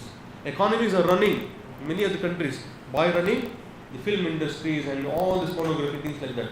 When Islam restricts, what happened? They will run out of the money. But they do not know it is Allah who provides. And if you see the most richest countries on the face of the earth, which are the countries? Islamic countries. Alhamdulillah. But they have this thing, Islam comes and stops them. So they are the one who introducing their own things into the religion of Islam. And we Muslims are accepting it. As Rasulullah sallallahu alaihi wasallam said that, there will be time before Yawmul Qiyamah that Muslims will follow the kuffar inch by inch. Even if camel has to go through the needle's hole, they will follow them. And this is what exactly happening to us. We forgot our culture, we forgot our things. I'm not talking about the culture, I'm talking about Islamic culture. We forgot about the Islamic culture. And this ta'assub, fanatism in the madhahibs, among the madhahibs, this has caused a lot of revolution, this has caused a lot of killing, this has caused a lot of bloodshed. Even the Imam was beaten up because of this. But if you see, Imam Malik went to meet Imam Abu Hanifa. He studied from him. Imam Shafi rahimahullah, he studied from Imam Malik. Imam Ahmad studied from Imam Shafi. All are students of knowledge, which are studied from each other. But we fight against each other on this fanaticism. Rasulullah sallallahu alaihi wasallam says that I asked Allah subhanahu wa ta'ala for 3 dua. Number 1, oh Allah, do not destroy my community with any kind of famine, any kind of drought. Allah subhanahu wa ta'ala answered, yes, inshallah ta'ala. Allah answered, the community of Muslim community will not be destroyed by any drought. In the sense, not bil jami, not everybody. Part of them will be having problem. He accepted, Allah subhanahu wa ta'ala accepted this. Another dua, Rasulullah asked, oh Allah, remove the ikhtilafat among the Muslim ummah. Allah subhanahu wa ta'ala did not accept the dua. He said ikhtilafat will remain in the community. And the ikhtilafat will be saying, those ikhtilafat are not the ikhtilaf, the difference of opinion for the sake of having a difference of opinion, but rather it was a mercy from Allah subhanahu wa ta'ala. These ikhtilaf matters are a mercy from Allah subhanahu wa ta'ala. This shows the easiness of the deen. This shows the easiness of the deen. So with this we need to understand that Islam does not call towards any cultural habits, but rather Islam calls towards the culture of Islamic culture, not the culture of the people. And also Islam beautifies the culture. As Rasulullah told, I've been sent to beautify or perfect the culture. So certain cultures which are there during the time of Jahiliyyah, it has been kept and it has been beautified by Allah subhanahu wa ta'ala, by Rasulullah sallallahu alayhi wa sallam. And those who are involved into cultural habits and those who are taking the culture more than the Sharia and those who innovate in the religion of Islam, believe me, they do go to Jannah inshallah ta'ala. But then there are some innovations which does not take you to Jannah if it is kufr. Which bid'ah which leads to kufr, mukaffira, which leads to kufr. In the certain bid'ah does not lead to kufr, but they are deprived from certain things on the day of judgment. For example, we have Allah subhanahu wa ta'ala has given this a hawd, that is a pond of which is called as Kawthar, isn't it? The people of bid'ah will not be allowed to drink from that, and they deprive from it. So people of sunnah will be allowed to drink from it. So what I would say is, stick on to the sunnah. Stick on to the sunnah of Rasulullah sallallahu alaihi wasallam, because the religion of Islam is absolutely free from any kind of cultural practices. And also Islam does not restrict with any kind of culture, as long as it does not conflict the religion of Islam. And Rasulullah sallallahu alaihi wasallam said that the one who innovates in the religion of Islam, his tawbah will not be accepted. His tawbah will not be accepted. And when we say innovation, some people will come up with an example of bid'atun hasana, that is the good innovation. Who are you to decide what is good and what is bad? And they quote the hadith, whoever introduced any sunnah in the religion of Islam, he will be rewarded until the day of judgment. And Rasul says, whoever introduces any bad in the religion of Islam, he will be punished until he will be rewarded for that, and he will be punished in the Jahannam for that. So what is the meaning of it? There is a story behind this hadith. The story behind this hadith. What is the story? Once Rasulullah sallallahu alaihi wasallam was in the Masjid Haram, and one man comes, a Sahabi, he hardly has anything to wear, less clothes, nothing to wear. Even his private parts were visible. So Rasulullah says, is there anybody, anything, can you give anything to this man? So one of the Sahabi, he gets up and he goes and brings some dates and give it to Rasulullah to give to him. By looking at him, many other people got up, they went, they brought many things and gave it to this man. That's when Rasulullah told, the one who started the good sunnah, that's already been established, and it's already in the religion of Islam, giving sadaqah, clothing, feeding, all these things. The one who reminds it, the one who starts it, and will be rewarded until the Day of Judgment. That is what is known as sunnah, which is already there. There is not bid'ah and hasana. Normally these people of bid'ah, they use this prefix. So with this we will conclude here. That's the difference between the cultural Islam and the Islamic culture, where we need to draw lines with the two usul which I mentioned. Anybody remember that? The two principles. Anybody? Exactly. This comes under which category? General acts. Very good. And what is the second principle? This comes under religious act. So these are the two principles where you can decide as to what it is from, whether it is from religious aspect, whether it is from cultural aspect. Is it conflicting the religion? It is not conflicting the religion. Inshallah ta'ala, with this we will conclude here. Wa sallallahu ala nabina Muhammad wa ala alihi wa sahbihi ajma'in. If there are any questions, inshallah, we'll take the questions until before the Salat Dhuhr.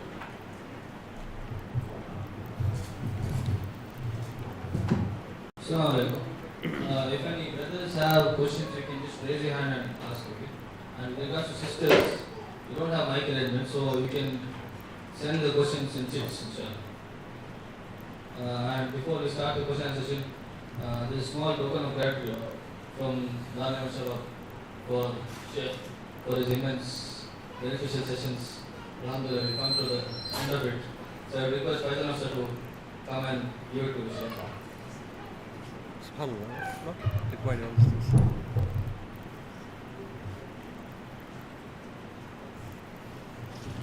My last time is a half circle share.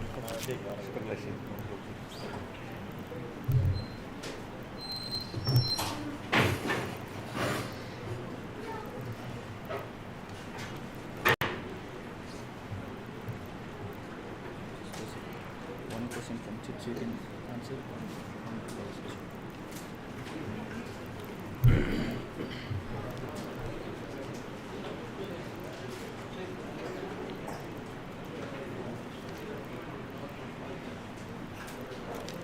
I mentioned about polygamy. I'll ask me the question, so we'll discuss about that.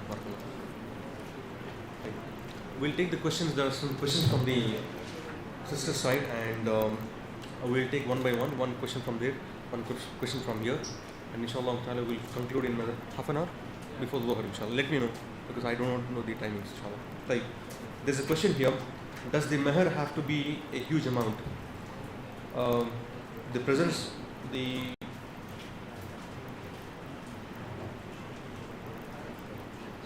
what is this? The pressure? Yeah, pressure on guys to be. The pressure of guys to give big meher has made marriage difficult. If this girl is satisfied with a small meher, isn't it enough? Yes, of course. Meher should be asked according to the situation of the person. When I was in Makkah, one of my classmates, he asked me, Shaykh Abdul Rehman, هل تريد أن تتزوج يا شيخ إلى نساء العرب إلى نساء العرب? Do you want to get married to any Arab woman? Then I said, I did smile at him. He said, if you're ready, tell me, then be prepared to give meher equivalent to the Jabal Tihama. Jabal Tihama is a group of mountains, in the Saudi Arabia, a big mountain, group of mountains. So that is how they ask in Saudi Arabia. The minimum amount of meher they ask is about 50,000 riyal. Sometimes more than that. And the guys give an installment. They give an installment. This month 5,000, next month 10,000, and after that 15,000 like that. So the meher should be made easy upon each other. During the time of Rasulullah sallallahu alaihi wasallam, subhanallah, whatever is allowed, whatever is from the istita'at of that person, it has to be asked and that has to be given, inshallah ta'ala. And yes, second part of the question, yes, because of the meher as well, the guys are not able to get married. Not able to get married. So make things easy. Yassiru wa la tu'assiru. Make it easy and do not make it hard upon each other, inshallah ta'ala. Any questions here? Advice for parents to make their kids the marriage hard for them. Yes. There's a question here, a very important question. The question here is that making the parents, sometimes what happens is parents make the marriage for the children very, very difficult. Examples, we have many examples. For example, if this elder son is not married, younger son cannot get married. If there is an elder daughter who is not married, the younger daughter cannot get married. This is a cultural thing, right? And until he gets married, and the elder son says, no, I don't want to get married, I'll get married later. The younger son is suffering now. Cultural thing. So this has to be stopped. See, marriage is not based on the age. Marriage is based on the desire. Marriage is based on desire. See, marriage in the religion of Islam, it is sunnah. It is sunnah. But salah is fard. Salah is wajib, fard. But marriage is sunnah. But sometimes that marriage will become wajib. Sometimes that marriage will become mustahab. Sometimes that marriage will become haram. Sometimes marriage will become mubah. Sometimes marriage will become makruh. What are the situations? Let me explain it to you. Marriage will become wajib when it becomes wajib on a girl or a boy, is that when they have a lot of desire and the fear of zina, falling into zina, that's when they have to get married. And if the parents stop them from getting married because of all these reasons, the boy will fall into zina and you will be responsible for that. So parents, be very careful. Any parents here? All are young youth. So be very careful. Allow your children to get married. One of my friend, before he got married, he used to ask me, I am telling my father he's not allowing him to get married. How do I get married, man? Tell me, do something. And I told him, put some big lectures, whenever the marriage topic comes, he increases the volume. Whenever the marriage topic comes, he increases the volume so that parents will listen. अपने बच्चों को जल्दी शादी करवाओ. Make the children to get married soon so they will not fall into any wrong things. This is something which is encouraged and something which is wajib when the child wants to get married. Sometimes the child doesn't want to get married. The parents are forcing now, or the other way. Marry now, marry. Child, I don't get married now. I'm fine. I'm forcing to get married. But however, the understanding has to be done. So marriage will become wajib when there is shahwa, desire. And if you fear for the zina, marriage is obligatory. I'm not talking about one marriage. I'm talking about not one wife. Even if you have two wives, even if three, even if you have four. After four, no, only four. So you have multiple marriages. Polygamy is allowed. Because Allah subhanahu wa ta'ala created men and women different. Allah says in the Quran, زُيِّنَ لِلنَّاسِ حُبُّ الشَّهَوَاتِ مِنَ النِّسَاءِ. Allah has put the desire of the woman in the desire of for the woman in the man.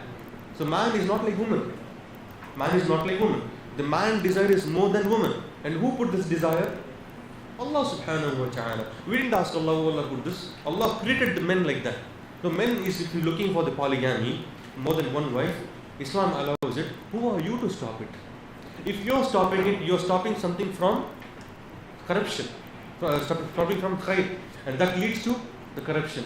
The woman who have taqwa, who fears Allah subhanahu wa ta'ala, if your husbands ask you that he wants to get married, allow this. There is khair in you and khair for you in the akhirah. And if you restrict, that will lead to many other problems. Many problems. And do not say that men and women are equal here. Men and women are not equal. Allah has made justice in the religion of Islam. Now, second thing, wajib. Number two, the marriage will become mustahab. When the marriage will become mustahab? When a person, he do not have the shahwa, desire. Okay, but he wants to get married because he has children, or he has parents, or he want to get married to a woman who is a widow or a divorcee with the children, whatever it is, in order to show ihsan upon her. This is mustahab. Is it clear? Number 3, marriage is makruh. When it becomes makruh, a fakir who do not have money, okay, but he wants to get married. He wants to get married, but you don't have shahwa. You don't have any fear of falling into any desire. Okay, you don't have shahwa, but he wants to get married. It becomes makruh upon him. Marriage will become haram. Marriage becomes haram. When it becomes haram, when you know that you're going to trouble her, you know that when you're not able to provide, you know that you're going to physically abuse her. You understand? And and certain situations where there is war in the city or a country, and marrying, what happens? It's an extra responsibility upon you. That's when marriage will become haram. So these are the different ways the marriage has to be taken into consideration. So if parents has to be very careful, do not restrict your children from getting married whenever they want, whenever they are in need, inshallah. It's clear now? We'll take another question here from the sister side. Is it permissible to imitate the kuffar in the matters of their deen? Is it with regard to their culture too? What is not allowed is to imitate anything that which is a part of their religion. For example, the Jews, they believe that going to worship the temple or the places where there is the place where they worship Allah subhanahu wa ta'ala, their gods, okay, they believe that they have to remove the shoes. But Muslims, Rasulullah sallallahu alaihi wasallam told, you can wear shoes and perform. هذا يخالف من يخالف اليهود. Just to be again, different from the Yahud, we do this. We can wear shoes and perform salah. And Rasulullah sallallahu alaihi wasallam told, trim your mustache and leave your beard. But the Jews, what they used to do, they used to leave the mustache as well as the beard. Rasulullah sallallahu alaihi wasallam told to use henna, dye your hair.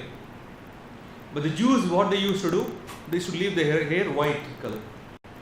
يخالف منهم, to stay away, to differentiate from them, right? So now this is what it is. To differentiate from them, we can do this, inshallah ta'ala. But when it comes to religious matters, we are not supposed to follow them. We are supposed to follow them, like wearing the kind of clothes they have, wearing cross on your dress, om on your dress. These things are impermissible. But otherwise, you can have their food. You can call them to be your houses, okay? And you can have the food they have. For example, the biryani. For example, biryani. It's a Persian food. If you ask Romans about biryani, they don't know what is biryani. They eat bread a lot of the time. Bread and the kind of the duff they have. They used to eat that. Biryani is a Persian food. So it's a problem. There's no problem here when it comes to any normal regular acts. But it comes to the religious acts, it is impermissible to imitate them, inshallah. Any question here? Yeah. The food which is provided by the disbelievers in their festivals. Yeah. Very important question. He asks, what about the food that is being provided by the disbelievers? Is it allowed to eat or not? In their festivals. See, any food that is being given other than Allah subhanahu wa ta'ala, that food is haram. And ulama rahimahumullah, they say that food which they provide to you on the festivals, obviously we will not wish them. Wishing is impermissible. Happy Diwali, happy Onam, happy all these things, it is not permissible. That means you are sharing your happiness with their you're sharing the happiness with them with the worship that they're doing other than Allah subhanahu wa ta'ala. So what about food now? What about food? Can you accept the food or not? Ulama rahimahullah have different opinion on this matter. Ulama, they say do not take it. Some of the ulama, they say take it, since you are living in the mixed society. Not everywhere the same rules apply. So you take it. That food which is not given in front of any of the gods. And do not eat that, give it to the poor or anybody. That's what the ulama they say. But the food itself will not become haram to eat from it. But anything given for the God will become haram, inshallah.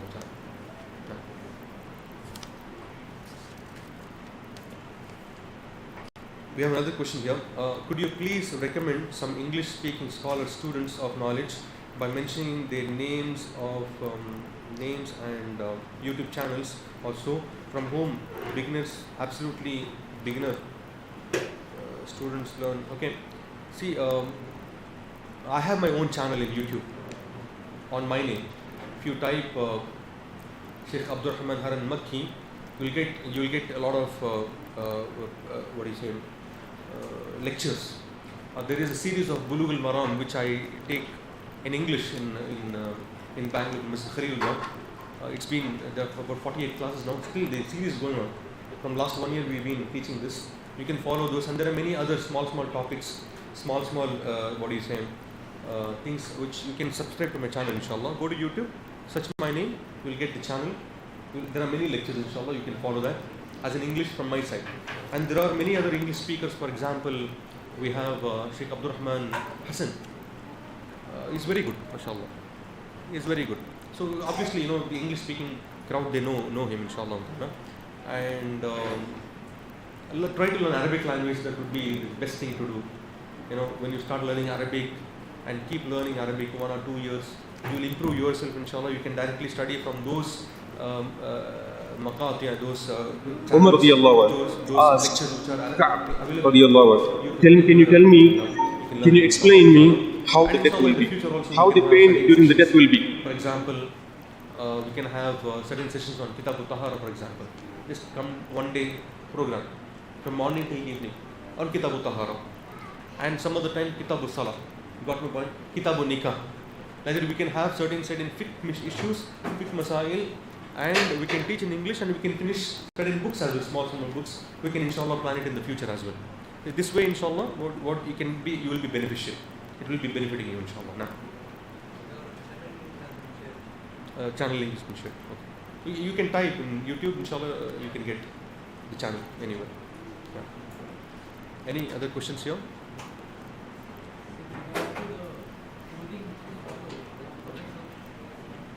Can you be a little louder, please?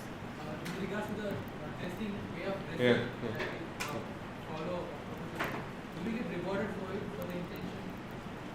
That's a very good question. There is something called Sunnah al-Jibilliya in when it comes to Sharia. The Sunnah, for example, Rasul having long hair, following certain way that Rasul performed, wore dress. Okay, there is no reward for that. There is no reward for that. Okay, but anything that you have an intention of pleasing Allah subhanahu wa ta'ala with whatever means is given to you, then you will be rewarded. For example, there's one thing we know, the hadith of innamal a'malu binniyat. For every deed is based upon the intention. Now, for example, you're going to the masjid on Yawmul Jum'ah. The sunnah is to wear best of the clothes, to perfume yourself, to take ghusl. Okay? If you make an intention, that is from the sunnah, to wear good clothes, to apply perfume, to apply oil, then go to the masjid little early. If you make this niyyah, you will be rewarded. Number one.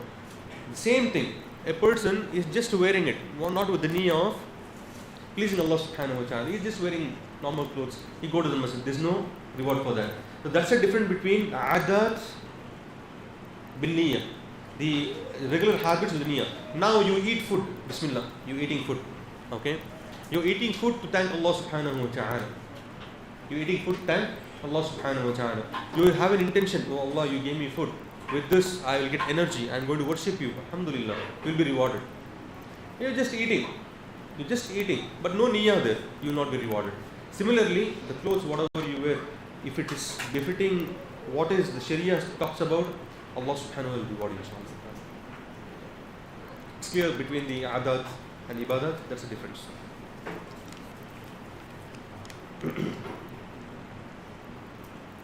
Walaikum assalam wa rahmatullah.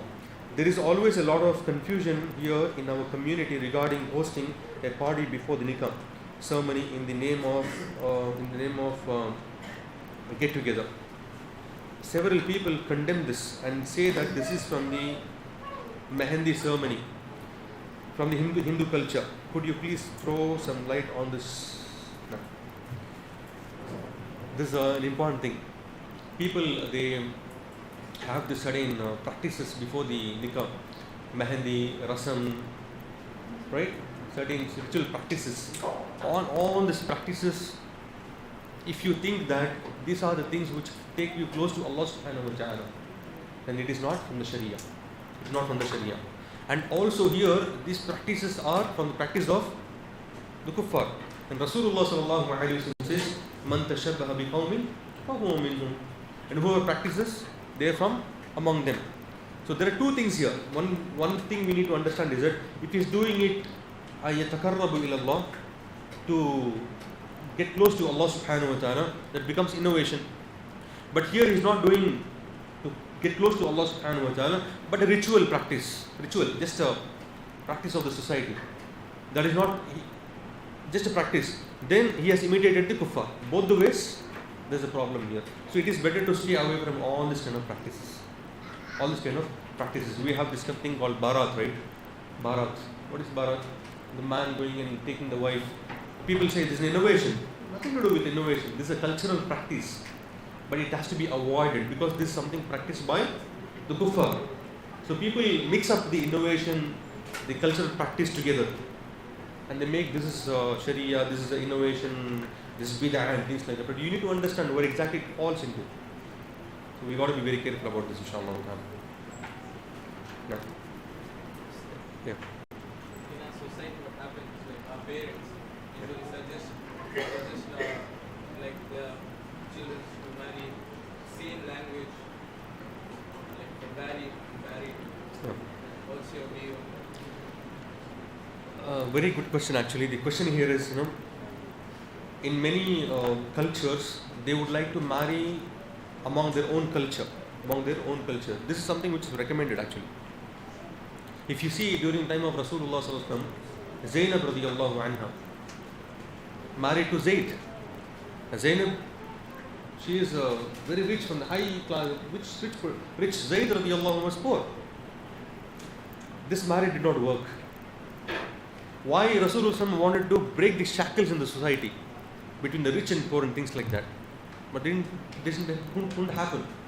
In certain cases, then eventually Rasul had to marry her. Right? So what I suggest is that we should not make it as a condition for the marriage that a Beri has to marry a Beri, a Mallu has to marry a Mallu, a Telugu has to marry Telugu, or something like that. Urdu has to marry only Urdu. Otherwise, he Kharijul Islam. Otherwise, out of Islam. No, nothing like that. As long as the boy is good, he is able to understand the culture, your culture, every culture, it's absolutely allowed, inshallah. I am a Malayali. I am a Keralite. Okay? But nobody says me that I am from Mallu. If I say I am Mallu, they say, no, you're lying. No, I am Mallu, but born and brought up in Bangalore. I can marry a Mallu, for example. Isn't it? There's no problem. I can marry a Kannadiga, I can marry a Telugu, I can marry Tamil because I'm pure South Indian here. I have all the languages and all the cultures here. So it depends on the boy, it depends on the culture. It makes a lot of difference as well. It makes a lot of difference. So it is always better to marry from the same culture, but even if you marry from outside, no problem as long as there is something called understanding which is established among both the families and spouses. Inshallah. It's a vast topic, in fact. I just briefed it up completely.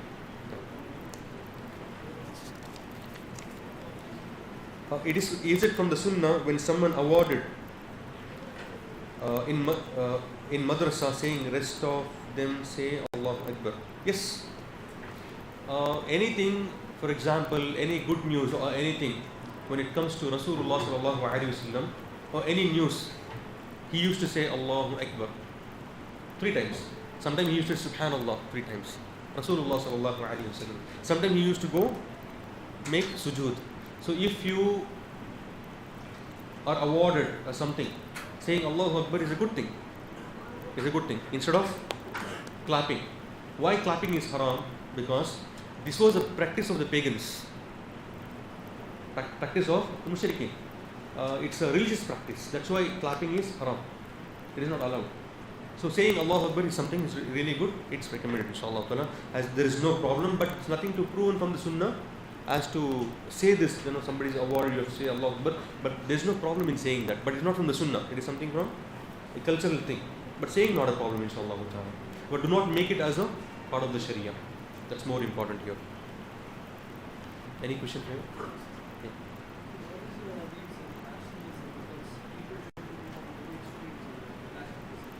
What is a nationalism?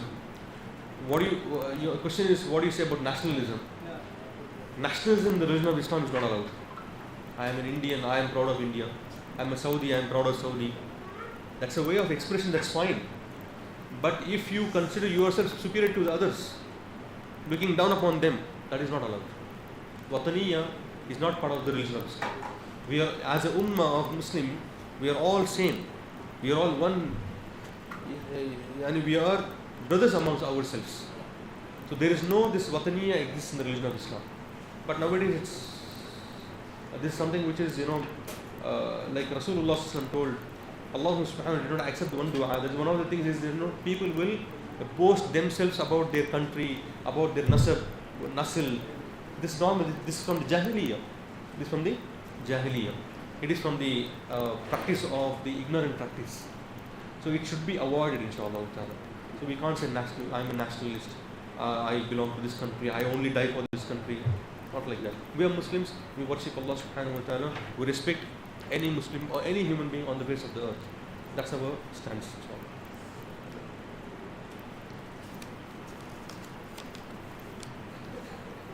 You mentioned about circumcision on the 7th day as sunnah.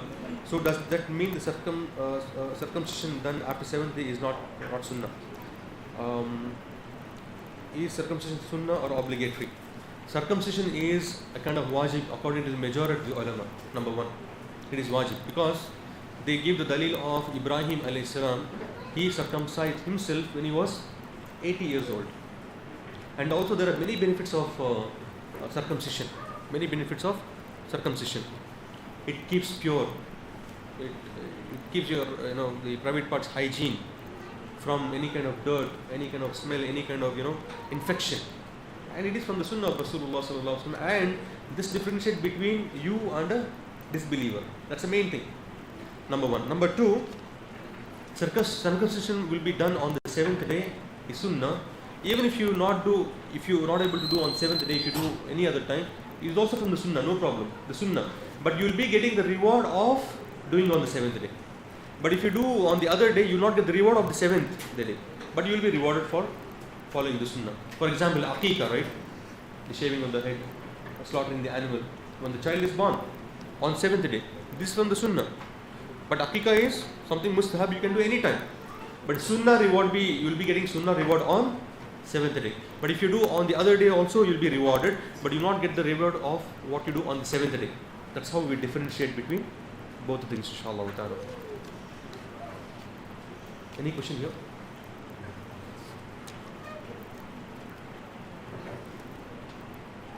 No question, we'll go to the... Yeah.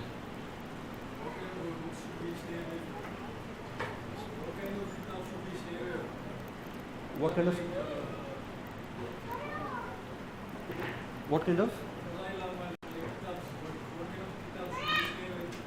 With whom? With whom?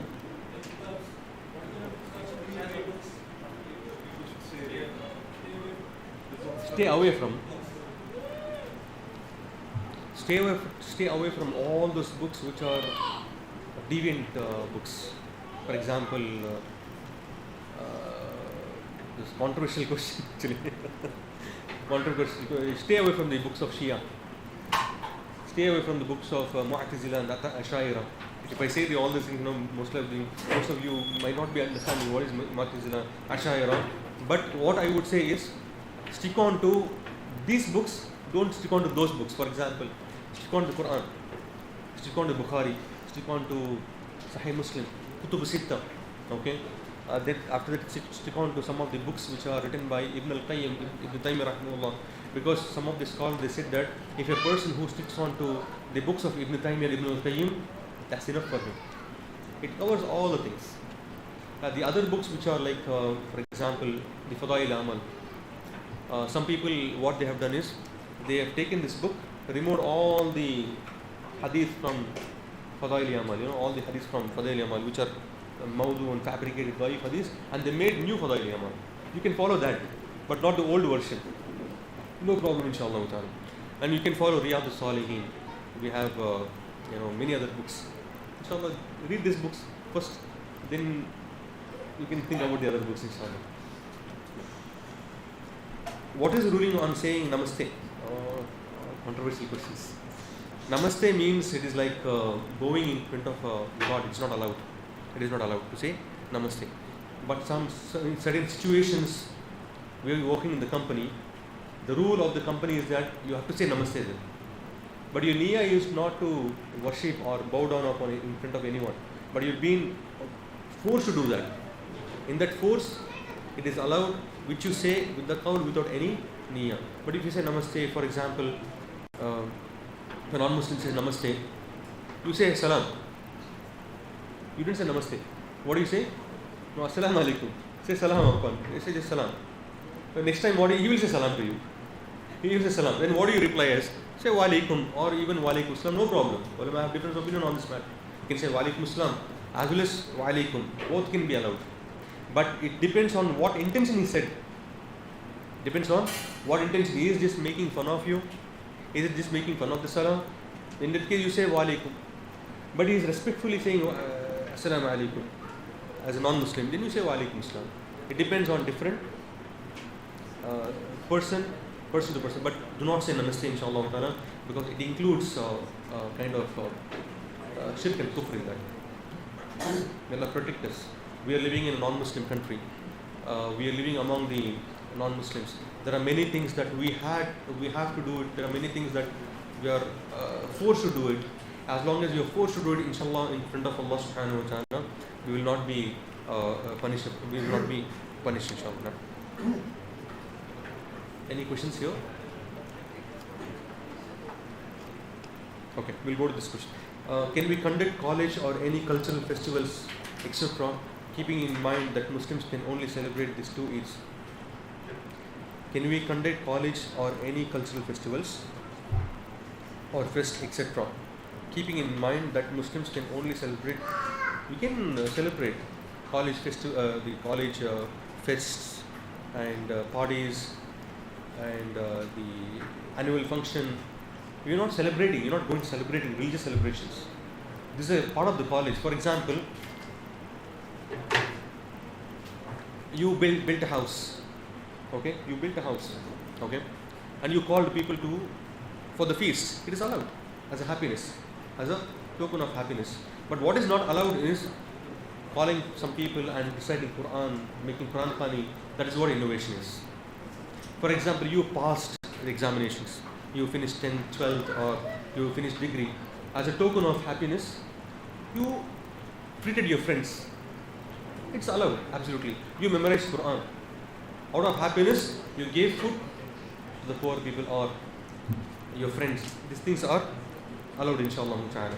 So there's nothing wrong besides these two Eids to hold such kind of fests or feasts or any kind of treats. Absolutely, no problem, inshallah ta'ala.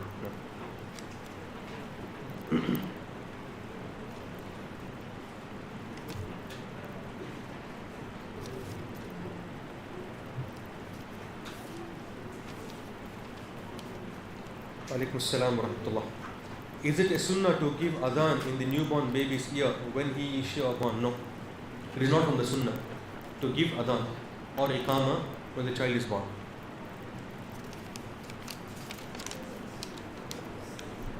Wa alaikum assalam wa rahmatullah. Ameen. Shaykh, can we conduct sessions every Sunday mornings by the grace of Allah, trying to address the youth on some important issues, contemporary issues and other topics? Could you recommend topics for our future programs? Any fiqh workshops, topic, whatever you know from your dawah experience? Okay, conduct. You want me to take the class? Is that the question? Yeah. Can we conduct session every Monday morning by the grace of Allah? That's a question. So can we conduct means you want me to take the classes, or it depends on the idara, right? So maybe it's question to me, right? Yeah, we can have the classes every Sunday, but I don't live in Bangalore. I live in Bangalore. That's not possible. Okay, online, wallahi, I'm from Monday to Sunday, I'm occupied. Monday to Friday, I'm occupied in Aspire College. Saturday, I take for the class in Makkah online, and Sunday I have a class in Masjid al-Kharillah for the classes. Huh? Now, some of the important issues are contemporary issues. Now, contemporary issues like, for example, yes, for the future, could you please recommend topics for future programs? Yes, like for example, I just told you sometime before, we can have session on Kitab al-Tahara, for example, the book of purification. Purification means not just making wudu and ghusl, finish purification. No, it has got a lot of things as to what kind of water will be utilized, what is najas, what is not najas, what is hukm on that. What if I pray with the najas, salah is valid or invalid, the menstruation issues, all the things which I've explained in Bulugh al-Maram. And you can also appoint any mashayikh, and you can have the classes bil jami for women and men together, inshallah, no problem. And of course, some da'wah topics that which are really required when it comes to Aqidah is very important. Certain topics on Aqidah, to know about Allah subhanahu wa ta'ala, the names and attributes of Allah subhanahu wa ta'ala, what is the stance of Ahlul Sunnah wal Jama'ah when it comes to the names and attributes, what is tashbih, similarities, what is tamthil, what is takyif, and what is tahrif, means the distortion of the Quran, and who Allah, what Allah, all these things. These are the topics which protects your nafs, and also which you can teach to your family members and your community, and this will be beneficial, inshallah. Probably all the contemporary issues, present contemporary issues about LGBT, feminism, okay, and many other things. So you can have the topics on this, inshallah. Barakallahu feekum. Please.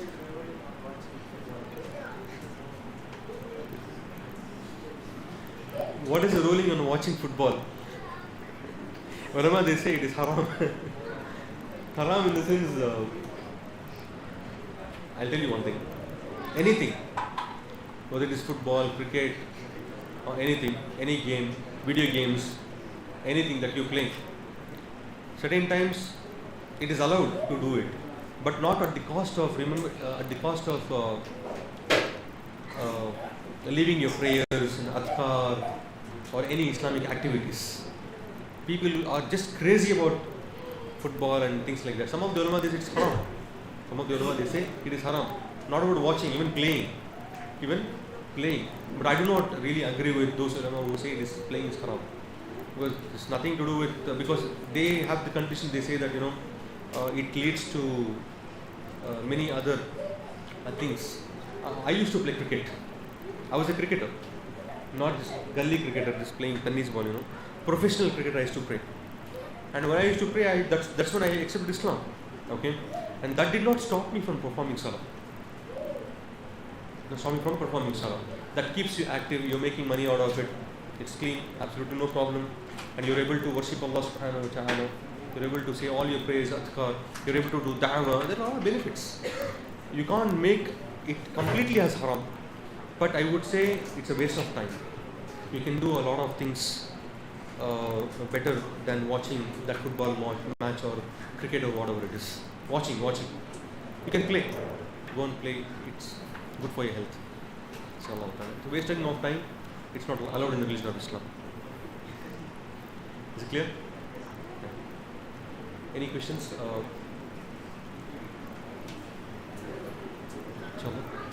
I hope you have benefited from this sessions. May Allah subhanahu wa ta'ala accept it from us and reward us and all those brothers, some of my students here, and all the idara, Madrasa al-Huda and Darul Tarbiyah.